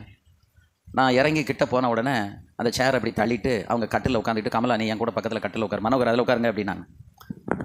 நான் நின்றுக்கிட்டே இருக்கேன். அப்போ அவங்க சொன்னாங்க, மனோகர் அந்த சேரில் உட்காருங்க. ஏமா அது நீங்கள் உட்கார சேர், அந்த சேரில் என்ன இருக்குது, சும்மா உட்காருங்க அப்படின்னா. இத்தனை வருஷம் ஆச்சு ஐயா உட்காந்த சேரில் நான் உட்காரலையே. ஒரு நாள் நீங்கள் உட்காரலையா? நாங்கள் இப்படி பேசிகிட்டு இருக்கோம். அங்கே சம்மந்தாரு பாஸ் யோகன் மாமனார், அவர் அங்கே சேர் போட்டு உட்காந்துக்கிட்டு இருந்தவர், அந்த சேர் எடுத்து பாஸ்டர் இதில் உட்காருங்க நான் உள்ளே போகிறேன்ட்டு போயிட்டார். சேரை என்கிட்ட கொடுத்துட்டு போயிட்டார். பெரியவங்களை மதிக்கிறோங்கிறது அவங்க ஸ்தானத்தை மதிக்கணும், அவங்க ஈவன் நாற்காலியை கூட மதிக்கணும், அவங்க உபயோகப்படுத்துகிற பொருள். ஒரு நாள் ப்ளூ டைமண்ட் ஹோட்டலில் மெட்ராஸில் தங்கியிருக்கிறோம். பாஸ்டர் பிரதாப் சிங் வீட்டில் எங்களுக்கு விருந்துக்காக மத்தியானம் லஞ்சுக்காக கூப்பிட வந்திருக்காரு. நான் ரெடி ஆகிட்டேன், அவங்க ரெடி ஆகிட்டு இருக்கிறாங்க, ட்ரெஸ் பண்ணிட்டாங்க. நான் ஷூ எடுத்து அந்த ஷைன் ஹோட்டல், எல்லா ஹோட்டல்லையும் இந்த ஷூ ஷைன்னு ஒரு பேப்பர் வச்சுருப்பாங்க, அதை எடுத்து நல்லா ஷைன் பண்ணி எடுத்துக்கொண்டு வந்து அவங்க பாத்திரத்துக்கிட்ட அப்படி வச்சேன். அவர் அதை பார்த்துக்கிட்டே இருந்தார். பைபிள் காலேஜில் போய் சொல்லியிருக்காரு, பாஸ்டர் மனோகர் வந்து ஒரு எஜுகேட்டட் மேன், அவ்வளோ படித்தவர், தலைவருக்கு ஷூ எடுத்து பாலிஷ் பண்ணி என் கண்ணு முன்னால் தூக்கி கொண்டு வந்து அப்படி மரியாதையாக வைக்கிறத பார்த்து நானே அசந்துட்டேன்னா ஸ்டூடெண்ட்டுக்கு சொல்லியிருக்காரு. அதை ஒரு ஸ்டூடெண்ட் கேட்டு என்கிட்ட வந்து நீங்கள் இப்படியெல்லாம் செய்வீங்களாம்ல அப்படின்னு என்கிட்ட வந்து கேட்டேன். பிரசங்கம் வந்து பாதி தாங்க கிரியை செய்யும், நம்ம செய்கிற செயல்கள் தான் மீதி கிரியை செய்யும். ஆமே. சிலவங்க என்ன செய்வாங்க தெரியுமா, பெரிய ஆட்களுடைய செருப்பை காலிட்டு இப்படி தள்ளுவாங்க. ஒரு நாள் அந்த தப்பு பண்ணக்கூடாது. அதை தூக்கி போட்டதுனால நமக்கு தீட்டு ஒன்றும் பட்டுறது. இன்னும் சொல்ல போனால் ஒரு பரிசுத்தவனுடைய செருப்பை தொட்டதுனால அபிஷேகம் கூடுமே ஒழிய குறையாது. அபிஷேகம் கூடும், குறையாது. பாசகிட்ட சொன்னாங்க, மனோகர் நிறைய சட்டை கிடக்கு, நீங்கள் ஒரு 2 சட்டை எடுத்துக்கிடுங்க. நான் முதல்ல சொன்னேன், நீங்கள் 42, நான் 40, உங்கள் சட்டை எனக்கு சேராது அப்படின்னு. பிறகு சொன்னேன் சரின்ட்டு போய் டக்குன்னு எடுத்து மெனக்கிட்டு ஜிடெக்ஸில் மதுரையில் தைக்கிற அந்த டெய்லர்கிட்ட கொண்டு போய் கொடுத்த சட்டை நீங்கள் எனக்கு ஆல்ட்ரு பண்ணி கொடுத்தே ஆகணும்னு சொல்லி 4 சட்டை, அதில் 2 தான் கொடுத்தேன், 2ஐயும் தொலைச்சிட்டான். அப்புறம் எங்கள் விசுவாசி அதை ஆல்ட்ரு பண்ணி தந்து ரொம்ப நாள் அதை நான் போட்டேன். கொஞ்சம் அன்சைஸாக தான் இருக்கும், நமக்குன்னு தைக்கிறதுக்கும் எடுத்ததுக்கும் நம்ம கொஞ்சம் அதை ஆல்ட்ரு பண்ணி போடுறதுக்கு என்ன இருக்கும், வித்தியாசம் தான். ஆனால் ஒரு பரிசுத்தமான யூஸ் பண்ணதை நம்ம போடுறதுல ஒரு மேன்மை இருக்குது. எலியாவினுடைய சால்வை எலிசாவின் மேலே விழுந்த உடனே தான் இந்த பவர், அந்த சால்வையில் இருந்த வல்லமை தான் எலிசாவை எல்லாத்தையும் விட்டுட்டு அவனுக்கு பின்னால் அப்படி குடுன்னு ஓட வைத்தது. இந்த பவர் ஆஃப் ஃபேசினேஷன், அந்த பவர் ஆஃப் அட்ராக்ஷன். ஒருத்தனை இழுக்கணும் அப்படின்னு சொன்னால் அங்கே என்ன இருக்கணும்னா அந்த சால்வையில் ஒரு வல்லமை இருக்கும். அல்லேலூயா, ஆமென். எங்கள் விசுவாசி ஒரு தம்பி என்கிட்ட வந்து ஒரு நாள் பேசினான். இப்போ நான் ஒரு காரியம் கேட்பேன், நீங்கள் மறுக்கக்கூடாதுண்ணா. என்னப்பா சொல்லு அப்படின்னு. நான் சொப்பனம் கண்டேன், அதில் நீங்கள் சாப்பிடும்போது இந்த ஒரு கையை மட்டும் இப்படி மடித்து வச்சுக்கிட்டு சாப்பிட்ற மாதிரி கண்டேன், நீங்கள் அப்படி தான் சாப்பிடுவீங்களா அப்படின்னா. ஆமாம், 2 கையை மடிக்க மாட்டேன், ஒரு கையை மடிச்சுட்டு சாப்பிட்டுட்டு திரும்பி அதை எடுத்து விட்டுருவேன் அப்படின்னு. உங்கள் சட்டை எனக்கு 2 சட்டை வேணும், நான் போடணும் அப்படின்னா. 2 என்ன 4 சட்டை எடுத்துகிட்டு போ. அல்லேலூயா. இந்த உலகத்தில் நீங்கள் இருக்கிற வரைக்கும் சில மாதிரிகளை நீங்கள் உண்டாக்கிட்டு போகணும். உங்களை பற்றி உங்கள் காலத்துக்கு பின்பு அநேகர் பேசும்படிக்கு அவர்களை உருவாக்குங்கள். அதுதான் நம்முடைய கடமை. ஆமென். இயேசு ஊழியத்தில் கால் வச்ச உடனே 12 பேரை தெரிந்தெடுத்து தன் கூடவே வைத்திருந்தார். ஏன் ஒரு ஆளை நம்ம கூட வைக்க மாட்டேங்கிறது தெரியுமா? நமக்குள்ளே ஏதோ ஒரு நமக்கு என்ன ரகசியம் இருக்குது? ஒரு மண்ணும் ஒரு புண்ணாக்கம் கிடையாது. நமக்கு என்ன ரகசியம் இருக்குது? நம்ம பரகசியமாக இருக்கிறோம், வெளியரங்கமாக இருக்கிறோம். நான் தான் சொல்கிறேன், நான் வீட்டை விட்டு வெளியே வந்தால் வீட்டுக்குள்ளே இருக்கிற மாதிரியே தான் இருக்கும் பாஸ்டமாவுக்கு ஃபீலிங். ஒரு நாளைக்கு 3 தடவை 4 தடவை ஃபோன் பண்ணிடுவேன். என்ன காலையில் என்ன சாப்பிட்டேன், மத்தியானம் சாப்பிட்டேன், ராத்திரி என்ன சாப்பிட்டேன், என்ன சாப்பிட போகிறேன், இடையில என்ன சாப்பிட்டேன், எல்லாத்தையும் சொல்லிடுவேன். எதுவுமே என்ன இல்லை, ஒளிவு மறைவு கிடையாது. உணவில் ஒளிவு மறைவு பண்ணக்கூடாது. இந்த சுகர் யாவிட சுகர் இருக்கும், போன இடத்துல எல்லாம் வெட்டிட்டு இங்கே வந்து கால் உழையுது, கை உழையுது, கால் காந்துட்டு கிடப்பாங்க. மனைவி சந்தேகப்படுவா, இதை சாப்பிட்டேலாம் போய் பக்கா போய் திருட்டு போய் சொல்லுவாங்க ஊழியக்காரன், நான் ஒன்றுமே சாப்பிடலை. ஆவியானவர் பாப்பாரு, ஆடா பாவி பேல, கண்டதெல்லாம் தின்னனியே, பாயாசத்தை 2 டம்ளர் குடித்த, வீட்டில் போனால் கிடைக்காதுன்னு சொல்லி குடிச்சிட்டு இங்கே வந்து மனைவி கிட்ட உண்மையை ஒத்துக்கிறதுக்கு தைரியம் இல்லையா உனக்கு? உண்டா இல்லையா? உணவில் இப்படி போய் சொல்கிறது வந்து நான் ஏற்றுக்கொள்ளக்கூடியதா? அது சொல்லலாமா? நீங்கள் எல்லாம் மௌனம் சம்மதத்துக்கு அடையாளம். நீங்கள் எல்லாம் மௌனமாக இருக்கிறத பார்த்தா சொல்லலாங்கிற மாதிரி இருக்குது. உண்மை, அதாவது உணவுலையோ சின்ன காரியமோ பெரிய காரியமோ ரிகாமா மமா கா அரியானா தூரலா கமாரா ரியானமா கமா ஊரபா தரபா, உங்களுக்குள் இருக்கிற ஆவியானவர் உண்மையுள்ளவர். தேவன் உண்மையுள்ளவராய் இருக்கிறது போல, அவர் பரிசுத்தராய் இருக்கிறது போல நம்மள உண்மையுள்ளவராய் பரிசுத்தமாய் இருக்க அவர் எதிர்பார்க்கிறார். அல்லேலூயா. பணத்தில் உண்மை இருக்கணும், சாப்பாட்டில் உண்மை இருக்கணும், கேரக்டரில் உண்மை இருக்கணும். தப்பு செய்தா தப்பு, நம்ம தப்பு பண்ணிட்டேன்னு ஒத்துக்கிடணும். அடுத்து மன்னிச்சு தூக்குறதுக்கு கர்த்தர் உண்மை உள்ளவர். பொய் சொல்லி ஏமாத்தனா அப்படி சபக்கடிச்ச தண்ணி மாதிரி தள்ளி விட்டுருவாரு. தவறு, ஆண்டவரே தவறு தான், இதை மிஸ்யூஸ் பண்ணிட்டேன், இந்த பணத்தை நான் வீணாக செலவு பண்ணிட்டேன், மன்னிச்சு இன்னும் நான் செய்ய மாட்டேன், கர்த்தர் தூக்குவார். அது செய்ததில் என்ன தப்பு இருக்குது? யோக்கியத்தனம் பண்ணோம், நம்ம யோக்கியம் அங்கே ஆண்டவருக்கு முன்னால் 2 கிழிஞ்சிரும். அவரை போல நீதி உள்ள தேவன் யாரும் இல்லை. நம்மகிட்ட நீதி இல்லை என்று தெரிந்த பிறகும் நம்மை அவர் ரட்சித்து நமக்கு அவரோட நம்மை வைத்திருக்கிறார். இடும்பு பண்ணதும், முரண்டு பண்ணதும், பொய் சொல்கிறோம், திருட்டுத்தனம் பண்ணதும், எல்லாம் பண்ணதும் அவர் நம்மளை தள்ளலை, ஆகாதவென்று தள்ளலை. அவர் திரும்ப திரும்ப அணைத்து கொண்டே இருக்கிறார். ஏன் தெரியுமா? நம்மளை உருவாக்கணும், உருப்பட வைக்கணுங்கிறதுக்காக. அல்லேலூயா. அவ்வளவும் தெரிந்த பிறகு இன்னும் நாம் இடுப்பு செய்வோம் என்றால் அதுக்கு பிறகுதான் தவணை கொடுப்பார் ஆண்டவர். ஒவ்வொருவருக்கும் தவணையை கொடுப்பார். அந்த தவணை காலம் முடியும் போது நீ எவ்வளவு வல்லமை உள்ளவராக இருந்தாலும், நீ எத்தனை பயன்பட்டாலும் என ஆண்டவர் உன்னை புறம்பே தள்ளுவார். சலமந்தரபு ஷபரபலபரி கரமசந்தரபு. கூர்மையான தீட்டப்பட்ட சபரகன் கத்தியை போல நீங்களும் நானும் மாறணுங்க. அடுத்த மாதம் நான் ப்ளீஸ் உங்கள் பாதத்தில் விழுந்து நான் கெஞ்சி கேட்குறேன், உங்கள் மனைவிமாரோட வாங்க. ஒரு மாதம் ஆயத்தப்படுத்துங்க. அந்த நாள் உங்கள் மனைவி உங்களோடு வருவதற்கு என்னெல்லாம் செய்யணும் அத்தனையும் உங்களுக்கு ஒத்துழைச்சி எப்படியாவது என் கூட வாமா, அந்த கூட்டம் நல்லா இருக்கும், நீ வந்துட்டு வான்னு சொல்லி மனைவியை கொண்டு வந்து உட்கார வைங்க. கர்த்தர் உங்கள் மனைவிக்குன்னு பேசிட்டு இங்கேயும் நிறைய பேருக்கு கர்த்தர் பேசிகிட்டு இருக்காரு. நீங்கள் சில விஷயங்களை கரெக்ட் பண்ணிட்டு இருக்கிறீங்க, எனக்கு ஆவியில் தெரியுது. அல்லேலூயா. நீங்கள் சொல்லி கேட்காதது ஆவியானவர் சொல்லி உங்கள் மனைவிமார்களை திருத்திடுவார். நான் சொல்லி பார்த்துட்டோம்பா சார், கேட்க மாட்டான். நீங்கள் சொன்னால் கேட்க நீங்களே மாறலையா? நீங்கள் தான் பொய் சொல்லுதீங்களே. உங்கள் மனைவிக்கு தெரியும் நம்ம வீட்டுக்காரரு பொய் சொல்கிறாரு, ஏமாத்துறாருன்னு தெரியும். இருந்தாலும் என்ன செய்ய, அந்த மனுஷனோட தான் இருந்து வாழணும்னு வாழ்ந்துகிட்டு இருக்கா. நம்ம யோக்கியம்னு நினச்சா நம்ம கூட இருந்த குடும்பம் நடத்திட்டு இருக்கா? இல்லை, அந்த யோக்கியத்துக்கு நம்ம ஆள் ஆகணும்னு தான் ஆவியானவர் பேசிக்கிட்டு இருக்காரு. அல்லேலூயா. சின்ன சின்ன விஷயங்கள்லங்க, பெரிய விஷயத்தையும் நான் டச் பண்ணல. சாதாரண விஷயம், ஒரு சாப்பாடு, ஒரு டீ குடிக்கிறது, ஒரு நீங்கள் அந்த இடத்துக்கு போகாதீங்க, அது நல்லதில்லை அப்படின்னா தெரியாத நம்ம போயிட்டு வந்து அங்கே போனீங்களான்னு கேட்டால் அங்கே எங்கெங்க நான் போவேன், நீ வேற, எவ்வளவு மழுப்பணுமோ அவ்வளோ மழுப்பிடுவாங்க. உனக்கு ஆபத்து அங்கே இருக்கிறது, வேண்டாம். உன் மனைவியை மூலம் எச்சரிக்கிறார். அவள் கேட்கணுமா வேண்டாமா? சில நேரங்களில் மனைவியை நமக்கு தீர்க்கதரிசியாக கர்த்தர் நியமித்திருப்பார். தெரியுமா? எத்தனை பேருக்கு தெரியும்? உங்கள் மனைவியும் கூட இருக்கிற மனைவி, நீங்கள் அனுபவிக்கிற மனைவி உங்களுக்கு சில நேரங்களில் சில விஷயங்களில் கவுன்சிலராக கர்த்தர் வைப்பார், மாற்றுவார். தீர்க்கதரிசியாக கர்த்தர் மாற்றுவார். உங்களுக்கு பயனுள்ள ஒரு நபராக கர்த்தர் மாற்றுவார். அல்லேலூயா. அந்த வார்த்தைகளை கர்த்தர் போடுவார். அவன் நம்ம பொண்டாட்டி தானே. பொண்டாட்டினா உங்கள் வீட்டு கிள்ளுக்கிற நீங்கள் நினைக்கிறீங்களா? உங்களுக்கும் எனக்கும் துணையாகத்தான் பெண்ணை கர்த்தர் கொடுத்துருக்கிறார். அவளை வச்சு நடத்த தெரியாதனாலையும் நடத்தாததுனாலையும் தான் அவன் நம்மளை விட்டு ஓடுதலை ஒழிய, நம்மளை விட்டு விலகி நிற்காலே ஒழிய, நமக்கு ஒத்துழைக்க மாட்டாமல் சங்கடப்படுத்தாலே ஒழிய, அவளை வைக்க வேண்டிய ஸ்தானத்தில் நீங்கள் வச்சு நீங்கள் நேசித்து நடத்துறீங்கன்னா உங்களுக்கு தீர்க்கதரிசியாகவே இருப்பார். கர்த்தருடைய ஆவி அவள் மேலே வர உங்களுக்கு ஏற்ற ஒரு ஆலோசனையை, யாரும் சொல்ல முடியாத நல்ல ஒரு ஆலோசனையை அவள் கொடுப்பான். ஆனால் மனைவி சொல்கிறதுனால அது கிண்ணறதுக்கு ஏறாது. ஏன் தெரியுமா? நம்ம மனைவியை மதிக்க மாட்டோம். மனைவி தான் உங்களுக்கு துணை என்பதை இங்கே மறந்துடக்கூடாது. ஏற்ற துணையை உண்டாக்குவோம். அல்லேலூயா. அதனால தான் கல்யாணம் முடிக்கும் போது சாதி, மண்ணாங்கட்டி, கலரு, முடி, மூக்கு, டவுரி, விளக்கமாறு, செருப்பை பார்க்கக்கூடாது. ஜெயலலிதா 2000 செருப்பு வச்சிருந்தா போட முடிஞ்சா?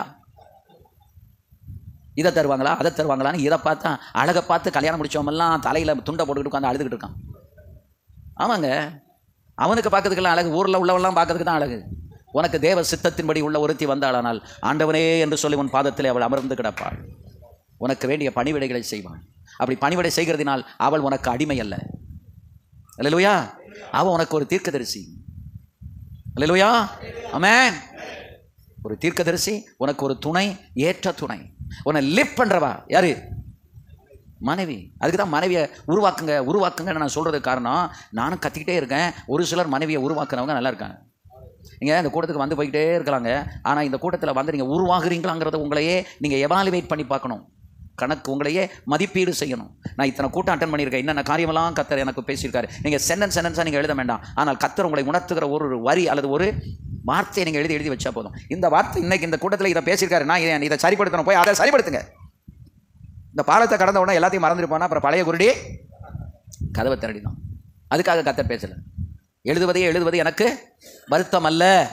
பாருங்க, அந்த கரூரில் ஏன்ட்டு சொன்னார் 1 மணிக்கு முடிக்கணும் பாஸ், நான் 12:55 நான் முடிச்சிடறேன் அப்படின்ட்டு. ஏன்னா புது இடம், நாளை பின்ன திரும்ப கூப்பிடணும், இவர் அறுபாட்டுக்கு போவாருன்னு என்னையே தான் சொல்லுவாங்களே அப்படியே. ஆவியானவர் போனாருன்னு, ஆவி இருந்தால் தானே உணரும்.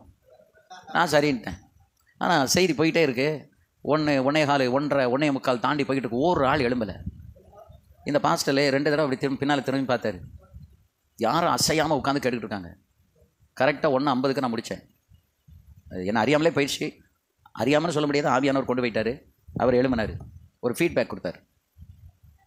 யாராவது ரொம்ப ரேராக உள்ளவங்க தான் அதை அவர் முன்னால் உட்காந்து வார்த்தை விடாமல் எழுதிக்கிட்டே இருக்காரு. எனக்கு ஃப்ரண்ட்டில் உட்காந்துருக்காரு, எழுதிக்கிட்டே இருக்காரு. அப்போவே பார்த்தா இவர் ஒரு டிசிப்ளினான ஒரு போதகர். கூட்டத்தை நடத்துகிறவங்க தன்னை ரொம்ப பெருசாக நினச்சிக்கிட்டு அவங்க கூட்டத்தில் இருக்க மாட்டாங்க, செய்தி கேட்க மாட்டாங்க. அப்படியே 4 தடவை அந்த சாப்பாடு நடக்கிறத போய் பார்க்குறது, இதை போய் பார்க்குறது, அங்கே சுற்றுறது, இங்கே சுற்றுறது, அதே ஒரு பெரிய தலைவலி, டிஸ்டர்பன்ஸ். ஆனால் போயிட்டே இருப்பாங்க. அவர் வந்து உட்கார்ந்தவர் எழும்பவே இல்லை. 2 தடவை பின்னால் பார்த்தார். எல்லாம் கையை கட்டி உட்காந்து எழுதிக்கிட்டு இருக்கிறத பார்த்த உடனே கரெக்டாக 1:50 முடித்ததும் நல்லா ஆவியில் நிரம்பணும், ஜோமனும், அபிஷேகம் ஊற்றப்பட்டது. அவர் எழும்பி வந்தார். அவர் சொன்னார், எல்லாருக்கும் இது பிரயோஜனமாக இருக்கும்னு நினைக்கிறேன்.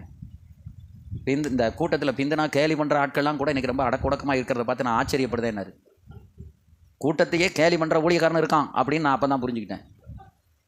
அவர் என்கிட்ட சொல்ல சேட்டை பண்ணுற ஊழியக்காரன் கூட இன்றைக்கி உங்கள் செய்தியில் அப்படியே அடங்கி உடங்கி உட்காந்துக்கிட்டு இருக்கான். எனக்கு ஆச்சரியமாக இருந்துச்சு. அவர் அப்படியே நிறைய விஷயங்களை சொல்லார். இந்த செய்தி ஒரு பன்முகத்தன்மை உள்ள செய்தியாக இருந்தது, நமக்கு தேவையானதாக இருந்தது. என்ன கர்த்தர் ஒரு விஷயத்தில் உணர்த்தினார் அப்படின்னார். எல்லாரும் வியந்து பார்த்தாங்க. அவருக்கு 54 வயசு. அவர் மகா சித்தா டாக்டர். என் மகள் அடிக்கடி ஒரு விஷயத்தை என்கிட்ட மான் பண்ணிக்கிட்டே இருப்பான், நான் கேட்கவே இல்லை. இன்றைக்கி பாஸ்டர் ஐயா சொன்னது என்னை தொற்றுச்சு. நான் என்ன சொன்னேன் அப்படின்னா, நிறைய காரியங்கள் அப்படி பேசிகிட்டே வரும்போது, சோதோம் அழிந்ததுக்கு காரணம் ஆகார திரட்சி. ஆகாரத்தை சோதோமியர்கள் அளவோடு சாப்பிட்டுட்டு மீதியை மற்றவர்களுக்கு கொடுக்க தவறுனதான் அந்த சோதோமியனுடைய அழிவுக்கு காரணம் அப்படின்னு சொல்லி எசேக்கியேல்ல இருக்கு. அதை எடுத்து நான் சொன்னேன். 16:49 அந்த வசனத்தை கொஞ்சம் வாசிங்க. எசேக்கியேல் 16:49 நினைக்கிறேன்.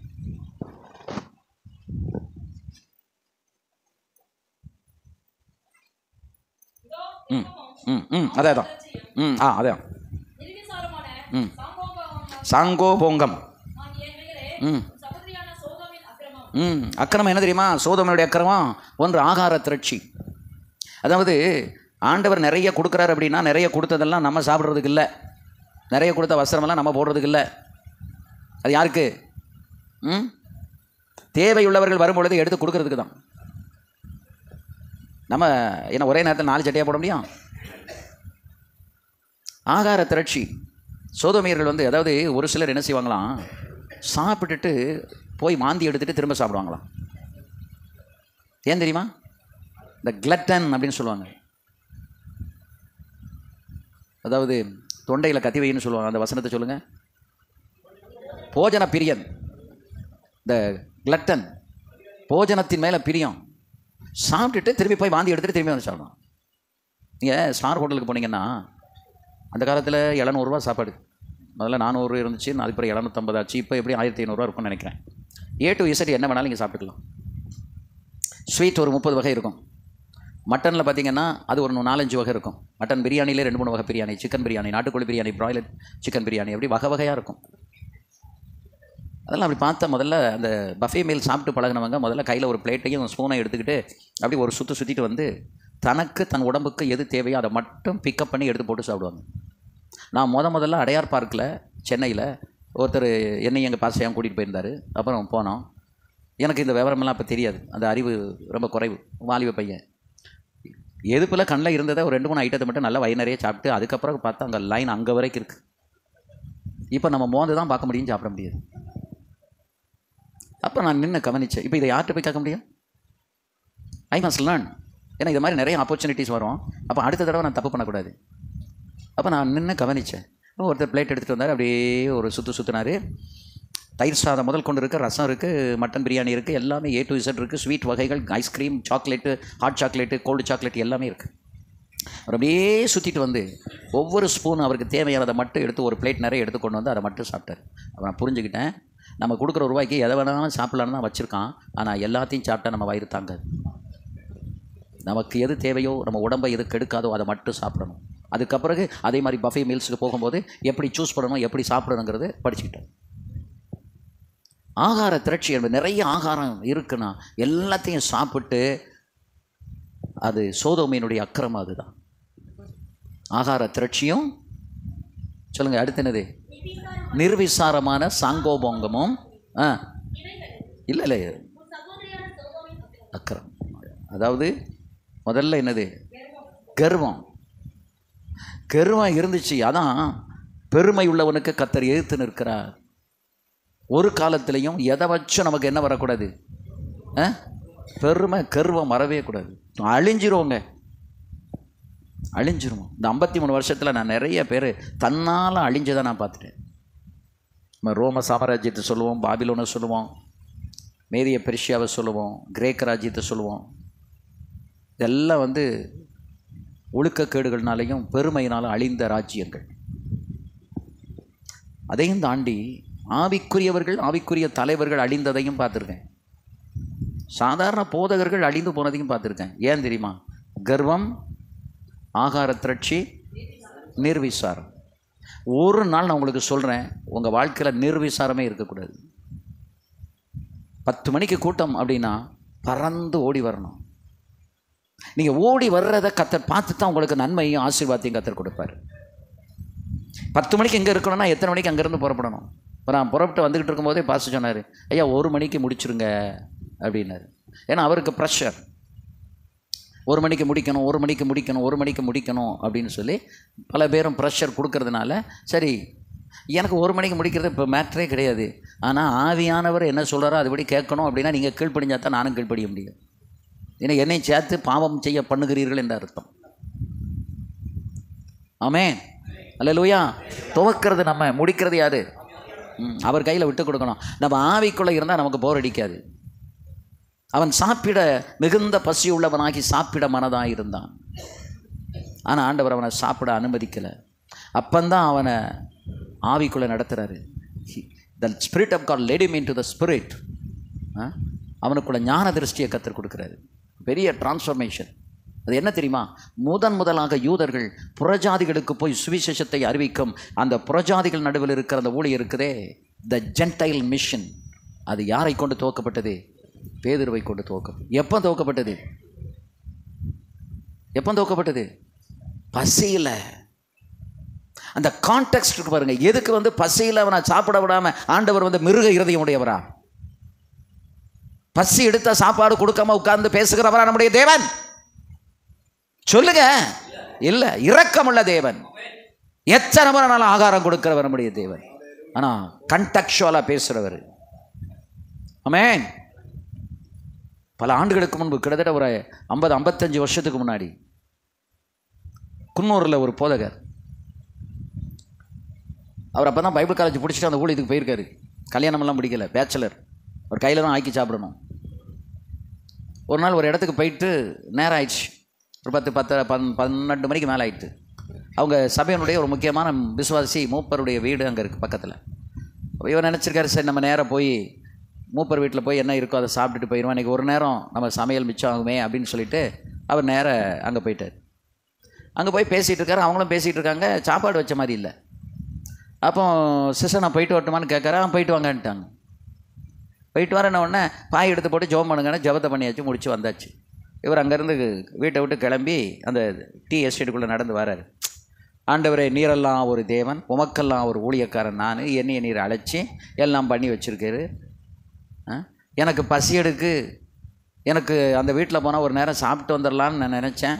நீ என்னைய பட்னியாக போட்டு இப்போ கொண்டு போய்கிட்டு இருக்காரு.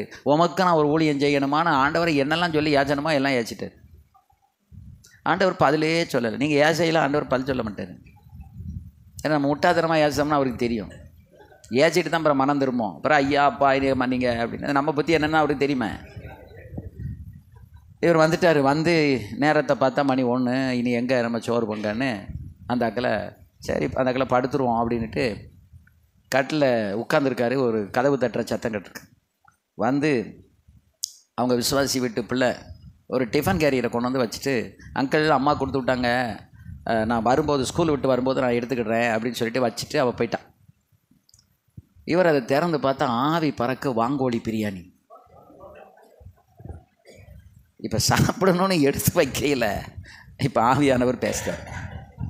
முட்டா பயல, அறிவு கெட்டவனை, உன்னை அழைச்ச எனக்கு உனக்கு ஒரு நேரம் சோறு கொடுக்க தெரியாதாடா முட்டாள். உனக்காக இங்கே நான் வாங்கோழி பிரியாணி ரெடி ஆகிக்கிட்டு இருக்குடா. அங்கே பழைய சோறு வெங்காயமும் தான் இருக்குது. அவங்க இருதயத்தை கடினப்படுத்தி உனக்கு சாப்பாடு கொடுக்க விடாமல் ஆக்கி உன்னை இங்கே கொண்டு வந்து நான் வாங்கோழி பிரியாணி கொடுக்கேன். சாப்பிட முடியுமா? குப்பர் அடிக்க விழுந்து 2 மணி நேரம் அழுது செவம் பண்ணி மதிப்பு கேட்டாராம்.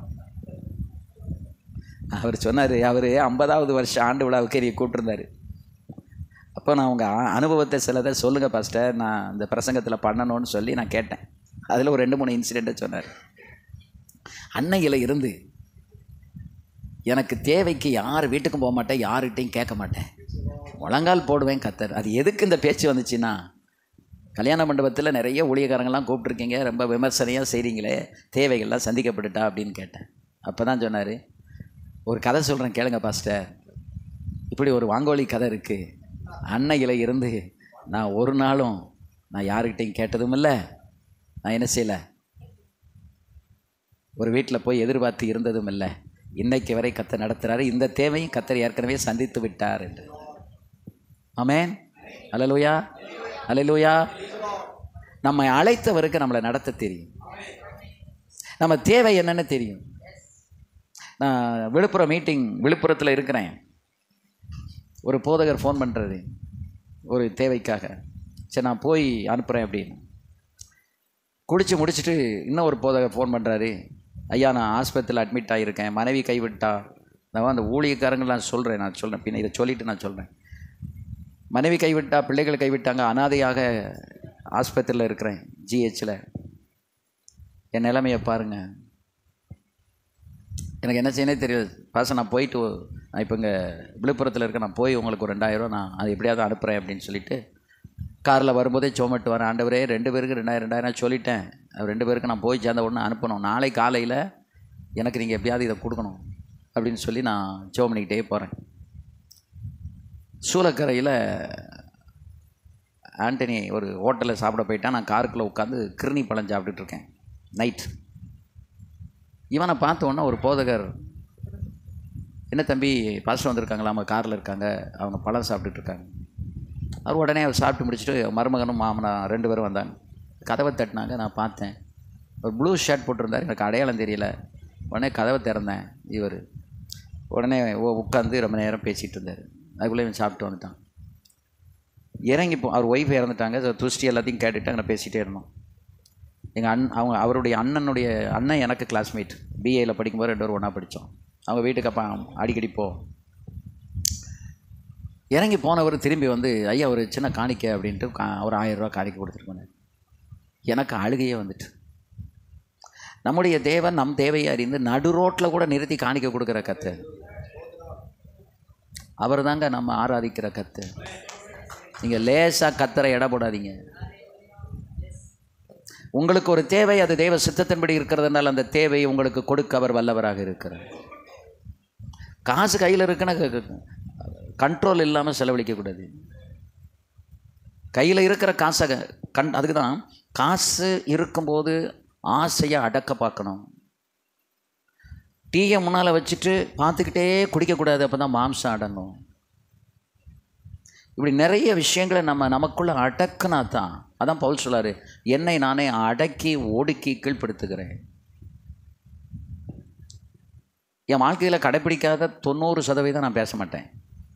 1-2 ஆவியானவர் என்னை கொண்டு பேச வச்சுட்டாரு அப்படின்னா, அப்போ இந்த விஷயத்தில் நான் இன்னும் இதில் சரியில்லைன்னு உடனே நான் மாற்றிக்கிடுவேன். ஏன்னா என் வாயில் வந்துட்டுல வார்த்தை, அப்போ நான் என்ன செய்யக்கூடாது, அதை செய்யக்கூடாது, அதை கடைப்பிடிக்கணும்ல. அப்போ தான் அது அடுத்த வேல்யூ வரும். இப்படி உங்களை நீங்களே இதுக்கு ரெட்ராஸ்பெக்டிவ்பாங்க. ரெட்ராஸ்பெக்ஷன் அப்படின்னா கடந்து போனதை திரும்ப மறு ஆய்வு செய்வது. ஒரு ஊழியக்காரன் எப்பொழுதுமே நம்முடைய வாழ்க்கையில் என்ன செய்யணும் சொல்லுங்கள், மறு ஆய்வு செய்யணும். கடந்து வந்த பாதையை திரும்பி பார்த்து என்ன மிஸ்டேக் பண்ணியிருக்கோமா, தப்பு பண்ணியிருக்கோமா, வீணடிச்சிருக்கோமா, வீணாக பணத்தை செலவு பண்ணியிருக்கோமா, அல்லது ஊழியத்தை சரியாக செய்யாமல் போயிருக்கோமா, அல்லது சாப்பிடக்கூடாத சாப்பிட்ருக்கோமா, சேரக்கூடாதவங்களோட சேர்ந்துருக்கோமா அப்படின்னு மறு ஆய்வு பண்ணிக்கிட்டே வந்தீங்கன்னா நீங்கள் தப்பிடலாம். ஆமேன், அல்லேலூயா. இல்லைன்னா தப்ப முடியாது.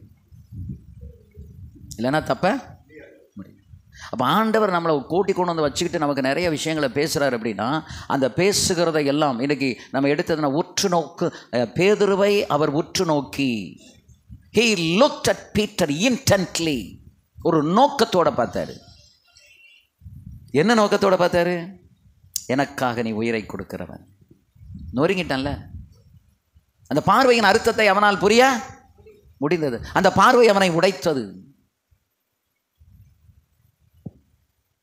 சவுல அவன் பவுலாகிறதுக்கு முன்னாடி ஒளி தான் அவனை தட்டி கீழே தள்ளிச்சு. ஒளிக்கு வல்லம் இருக்கா? ஒளி உங்கள் மேலே இல்லை, ஆனால் ஒளி அடிச்சேன்னு வைங்க, ஒரு ஃபோக்கஸ் லைட்டு, நீங்கள் கீழே விழுந்துருவீங்களா? விழ மாட்டோம். ஆனால் தேவன் அனுப்பின ஒளிக்கு வல்லமை இருந்தது. அந்த ஒளி அவன் மேல் பட்டவுடன் அவன் கீழே விழுந்து கையிலாக கொடுக்கிறவர்களை தேடி நான் கண்ணும் குருடா போச்சு. such a great light, பெரிய வெளிச்சம். ஆமென். பார்வையும் உடைக்கும் நம்மளை, ஒளியும் உடைக்கும், சத்தமும் நம்மளை உடைக்கும்.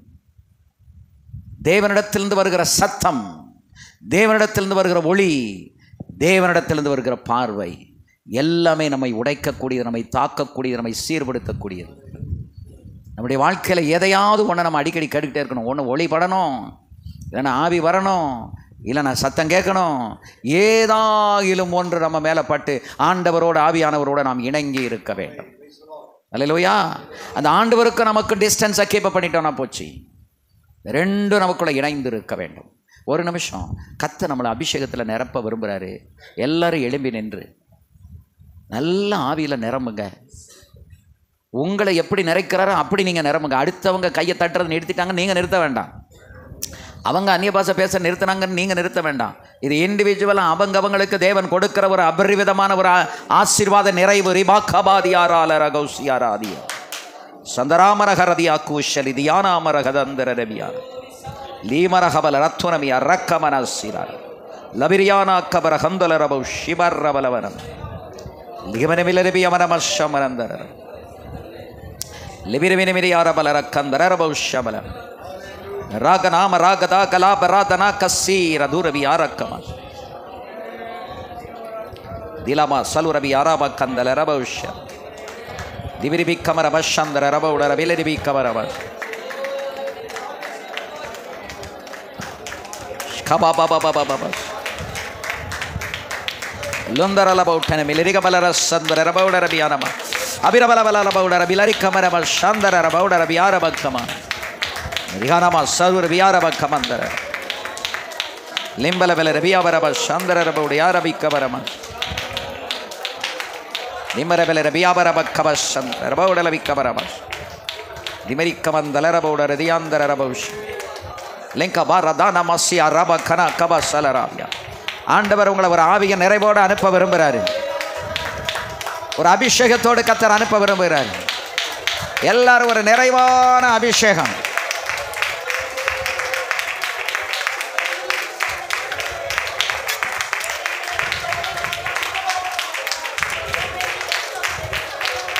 Dara bala daga bara mana bara basha baba be baba baba bara ra ra ra ra la mara dara la bara bana ga ga ga ra ra baba dika mara kasha ka bara la ra duna ra baba baba baba denda ra la mara ra ra ra ra ra ra baba baba baba baba re le le le le le le le la ra ga na mama sira la ga ba Duri biara gamara silara, dura mara karama silaba. Ikaba baba baba bash. Lura bara ra ra ra ra mama mama. Ere le le le le re diana mara la ra bash. Ikama mama mara la ra da ra ra ra la ra mama. Ira la ra baga da ra na ra la ra baba baba baba. Kira na ra lura da ra ni ara bashabara. Bila rada rada raba bagana rada rala raba baba baba baba le le le ge nama radunara ela la baba rada rala raga bara diana makara salo rabi burakana darala masandura rashamarama dila maradana kara kala maradura miya rabala mana miyana bibarana na karamala radana na mama mama andara raba baba makaba baba ஆவியானவருடைய தாக்கம் மேல வரட்டும். ஆவியானவருடைய தாக்கம் நமக்குள்ள வரட்டும். லபக்கமா ஆவியானவர் நம்மை ஆட்கொள்ளட்டும். ஆவியானவர் நம்மை ஆட்கொள்ளட்டும். பாபா லா ரா ரா ரா ரா ரா ரா ரா ரா பே பே பே பே பே துரா லா பே பே பே பே குராபி துரா மாரா லா ரா ரா ரா ரா மாமாஸ் உந்தரா லா பரா நா ரா பகரா மாரா லா பியா நா ரா துரே பியா ரா துரே பி லா கா பரா தா ரா ரா ரா ரா ரா ரா ரா மாமா La baradana maragana masiloro horia bendara basha தேசத்தின் நிலைமை மாறணும். தேசத்தின் நிலை மாறணும். கமாராலாபா நமக்கு தேவன் இறங்கணும். நமக்கு தேவன் இறக்க செய்யணும். தேவன் ஊழியங்களை பாதுகாக்கணும். நம்மளை எடுத்து பயன்படுத்தணும். நமக்கு தேவ அபிஷேகம், தேவ வல்லமை. அதை நாம் பெற்றுக்கொள்வோமா? அதை நாம் பெற்றுக்கொள்வோம். உராபாஷாபாரா ருலாபஹாராதியானாமாஸ் லிம்பராலா ராமனகபராதி ஒரிலிகமரகுசலபி ரிலகமரலரபரபஷ் ருலமிகனமசிலாரபரனா அரதரனமலியாரபஷிகுரபரா இந்த ரல மரதன ரகபர நல பிய நகரப நம அரபன மகம. ஏதோ அந்நிய பாஷை அல்ல, ஏதோ பேசணுங்கிறதுக்காக அல்ல. அந்த அந்நிய பாஷை தான் உங்களுக்கு பலன். அந்த ஆவியானவர் தான் நம்மை பலப்படுத்துகிறவர். என்னை பலப்படுத்துகிற கிறிஸ்துவினால் எல்லாம் செய்ய எனக்கு பலன் உண்டு. எல்லாம் செய்ய எனக்கு பலன் உண்டு. நல்ல அபிஷேகத்தில் நிரம்பும் போது அடைக்கப்பட்ட வழி திறக்கப்படும். ஆத்தும விருத்தி உண்டாகும். பொருளாதார வாசல்கள் திறக்கப்படும். பலவீனங்கள் நீங்கும். வியாதிகள் நீங்கும். குடும்பத்தில் பெரிய சமாதானம் உண்டாகும். பிள்ளைகளினால வருகிற இடையூறுகள் அகன்று போகும். விசுவாசிகளால் வருகிற இடையூறுகள் அகன்று போகும்.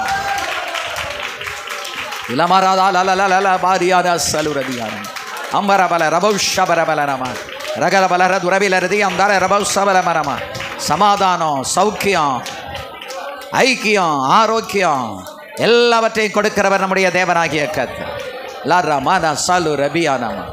அந்த ரபஷம் அப்படியே ரெண்டு பேரா கை கோர்த்து கொள்ளுங்க. அப்படியே ரெண்டு பேரா கை கோர்த்து ரெண்டு கையும் பிடித்து கொண்டு ஆமென். எல்லாம் ரெண்டு பேர் ரெண்டு கையும் பிடிங்க. அப்படி நல்ல ஜெபிங்க. நிரிமிலா ரக்கமனசல ரந்தர ரபஷபரபலமர. நம்ம ஒருவருக்குள்ள இருக்கிற அபிஷேகம் ஒருவருக்குள்ள இறங்கட்டும். பாபா ரகபல ரகபல ரதியம் தர ரபஸ் லபி ரகபல ரகமன ரகமனமஸ். அவங்க கையை பிடிங்க. ரகல வரபல ரத் உலமில ரதியம் தர ரபஸ் சபலமனம தீரமல ரபல மனமல ரகமன மனமஸ் ரபில வரபல ரகபல ரத் ரபில ரகமனமஸ் ரகந்தர ரபஸ் சப லபில பில ரிகமனம சபல ரத் ரபில ரகமன ரகபல மனம தகர பல நகபல ரதுல பில ரகப சகல பார பல பல பல பல பல பல பல பல பல பல பல பல பல கபல பல பல அக ரவ ரவ ரவ ரக தக ரக ரக ரக தி பரக லகப சகது ரபில கபர துகமர திய கப ருக ரவஷ் லிம்பர பல ரவ ஷபல கபர துர மில ரக பல பர பர பல பல அப ரவ ரவ லக பல ரது ரபில ரக ப அரியா ரா அரியா ரா அரியா ரா துகமர கபர கப கபஷ Ela mara go ridi ya dura hevi ya. Nimeri kamaras. Nimi kamaramas. Lumbala bala rabi kamaramas. Lemira bakamas. ஒரு விஷயத்தை கவனிங்க. ஒரு காரியத்தை கவனிங்க தயவு செய்து. பல மணி நேரங்கள் நாம் ஜெபங்களை ஏறெடுக்கிறோம்.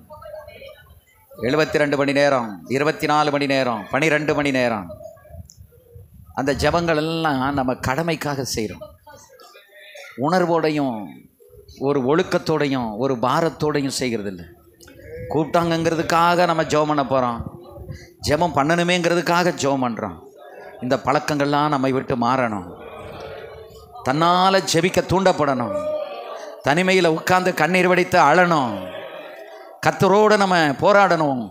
அப்போ எப்படி யாக்கோபு போராடி மேற்கொண்டானோ அதுபோல் நீங்களும் நானும் சில விஷயங்களை இப்போ நம்ம தேசத்தை குறித்து, இந்த தேசத்தில் உள்ள நன்மையை குறித்து, இந்த தேசத்துக்கு வரப்போகிற பெரிய ஆபத்திலிருந்து இந்த தேசத்தை காப்பாற்றுறதை குறித்து நம்ம போராடியே ஆகணும். ஜெபம் பண்ணி ஆகணும். அந்த பாரத்தோடு நம்ம ஜெபிக்கணும். நான் முன்னாலே சொன்னேன், இந்த மாதம் முழுவதும் அங்கங்கே பக்கத்தில் இருக்கக்கூடியவங்க, உங்களுக்கு பக்கத்தில் இருக்கக்கூடியவங்க 2 பேர் 5 பேர் 4 பேர் 10 பேர் சேர்ந்து டெய்லி ஒரு நேரம் மீட் பண்ணி ஜெபிங்க. நம்ம ஊர் சுற்றுறதெல்லாம் விட்டுட்டு நம்ம கொஞ்சம் உட்கார ஆரம்பிப்போம். தேவ சமூகத்தில் நம்ம ஒடுங்கி இருக்க ஆரம்பிப்போம். உங்களுக்கு ஊழியங்களும் கிடைக்கும். உங்களுக்கு தேவைகளையும் சந்திப்பார் கர்த்தர். அவர் சித்தத்தை நிறைவேற்றும் போது அவர் நம்மளை கையில் தூக்கிடுவார். ஒரு மனுஷன் எலியாவை காப்பாற்றுறதுக்கு தனியாக கொண்டு போய் போட்டு ஒரு காகத்தையும் வைத்து அவர் பூஷித்ததை நாம் நினைவு கூறுவோம். தேவ சித்தம் செய்கிற எலியாக்கள் இன்றைக்கு தேவை. மன்றாடுகிற எலியாக்கள் தேவை. ஆண்டவர் சொன்னதை கேட்டு போகிற எலியாக்கள் தேவை. ஒரு விதவை வீட்டுக்கு அனுப்பினார். விதவையே சாப்பிட்டு சாகுறாக்கள் இருக்காளே, அங்கே போய் நான் என்னத்தை சாப்பிட போகிறேன் கேள்வி கேட்கலை, எதிர்கேள்வி கேட்கலை, முனங்கலை முக்கலை முறுமுறுக்கலை. உடனே போனான். அந்த பஞ்சகாலம் முழுதும் அவங்க 2 பேரும் சாப்பிட்டாங்க. இவளுக்கும் சாப்பாடு கிடைச்சது. இருக்கிறவங்ககிட்ட சில நேரம் அனுப்ப மாட்டார், இல்லாதவங்ககிட்ட அனுப்புவார். நீ காலடி வைக்கிறதுனால இல்லாமல் இருந்தவர்கள் இருக்கிறதை போல பெற்றுக்கொள்வார்கள். உங்கள் தேவைகளையும் சந்திப்பார். ஆகவே இதையெல்லாம் மனதில் வைத்து நாம் ஜெபிக்க முற்படுவோம், பாரப்படுவோம். குறிப்பாக அடுத்த மாதத்திலிருந்து உங்கள் மனைவிமாரோடு நீங்கள் வர்றதுக்கு கர்த்தர் துணை செய்யணும். எத்தனை ஆண்கள் இருக்கல, அதுக்கு இணையாக இங்கே பெண்கள் இருக்கணும். அப்படி இந்த இடத்துல நம்ம கூடி நம்ம பெருசாக ஒன்றும் செய்ய போகிறதில்ல, ஆவியானவருக்கு இடம் கொடுத்து நம்ம ஜெபிக்க போகிறோம். இந்த வாரத்தில் நான் 1 மணிக்கு அதான் நான் முடித்தேன். இப்போ நம்ம ஜெபம் பண்ணோம். அடுத்த மாதத்தில் நீங்கள் ஜெபம் பண்ணிட்டு வாங்க. ஆவியானவர் நடத்துகிறபடி கரெக்டாக 10க்கு நம்ம ஆரம்பிப்போம், 10:30க்கு முடிப்போம். 10:30க்கு ஆரம்பித்தாச்சுன்னா 1 மணிக்கு தாராளம் முடிச்சிடலாம், அதுக்கு மேலே வேண்டாம். பட் அது கர்த்தருடைய கையில் இருக்குது. நம்ம அப்படி ஆண்டவருக்கு சட்டமெல்லாம் நம்ம போடக்கூடாது. நம்ம 1 மணிக்கு முடிக்கணும்னு நினைப்போம், ஆனால் ஆண்டவர் முடித்தா முடிக்கட்டும், இல்லைன்னா போகட்டும், அது அவர் கையில் விட்டுருவோம். ஆகவே நமக்குள்ள மொத்தத்தில் இந்த ராஜபாளையம் தாலுகாவில், இந்த விருதுநகர் மாவட்டத்தில், இந்த தமிழ்நாட்டில் ஒரு மாபெரும் மாற்றம் வந்து ஆக வேண்டும். அதற்கு நீங்களும் நானும் நம்மளை உடந்தைகள் ஆக்க வேண்டும். அந்த கிருபையை நமக்கு தருவாராக.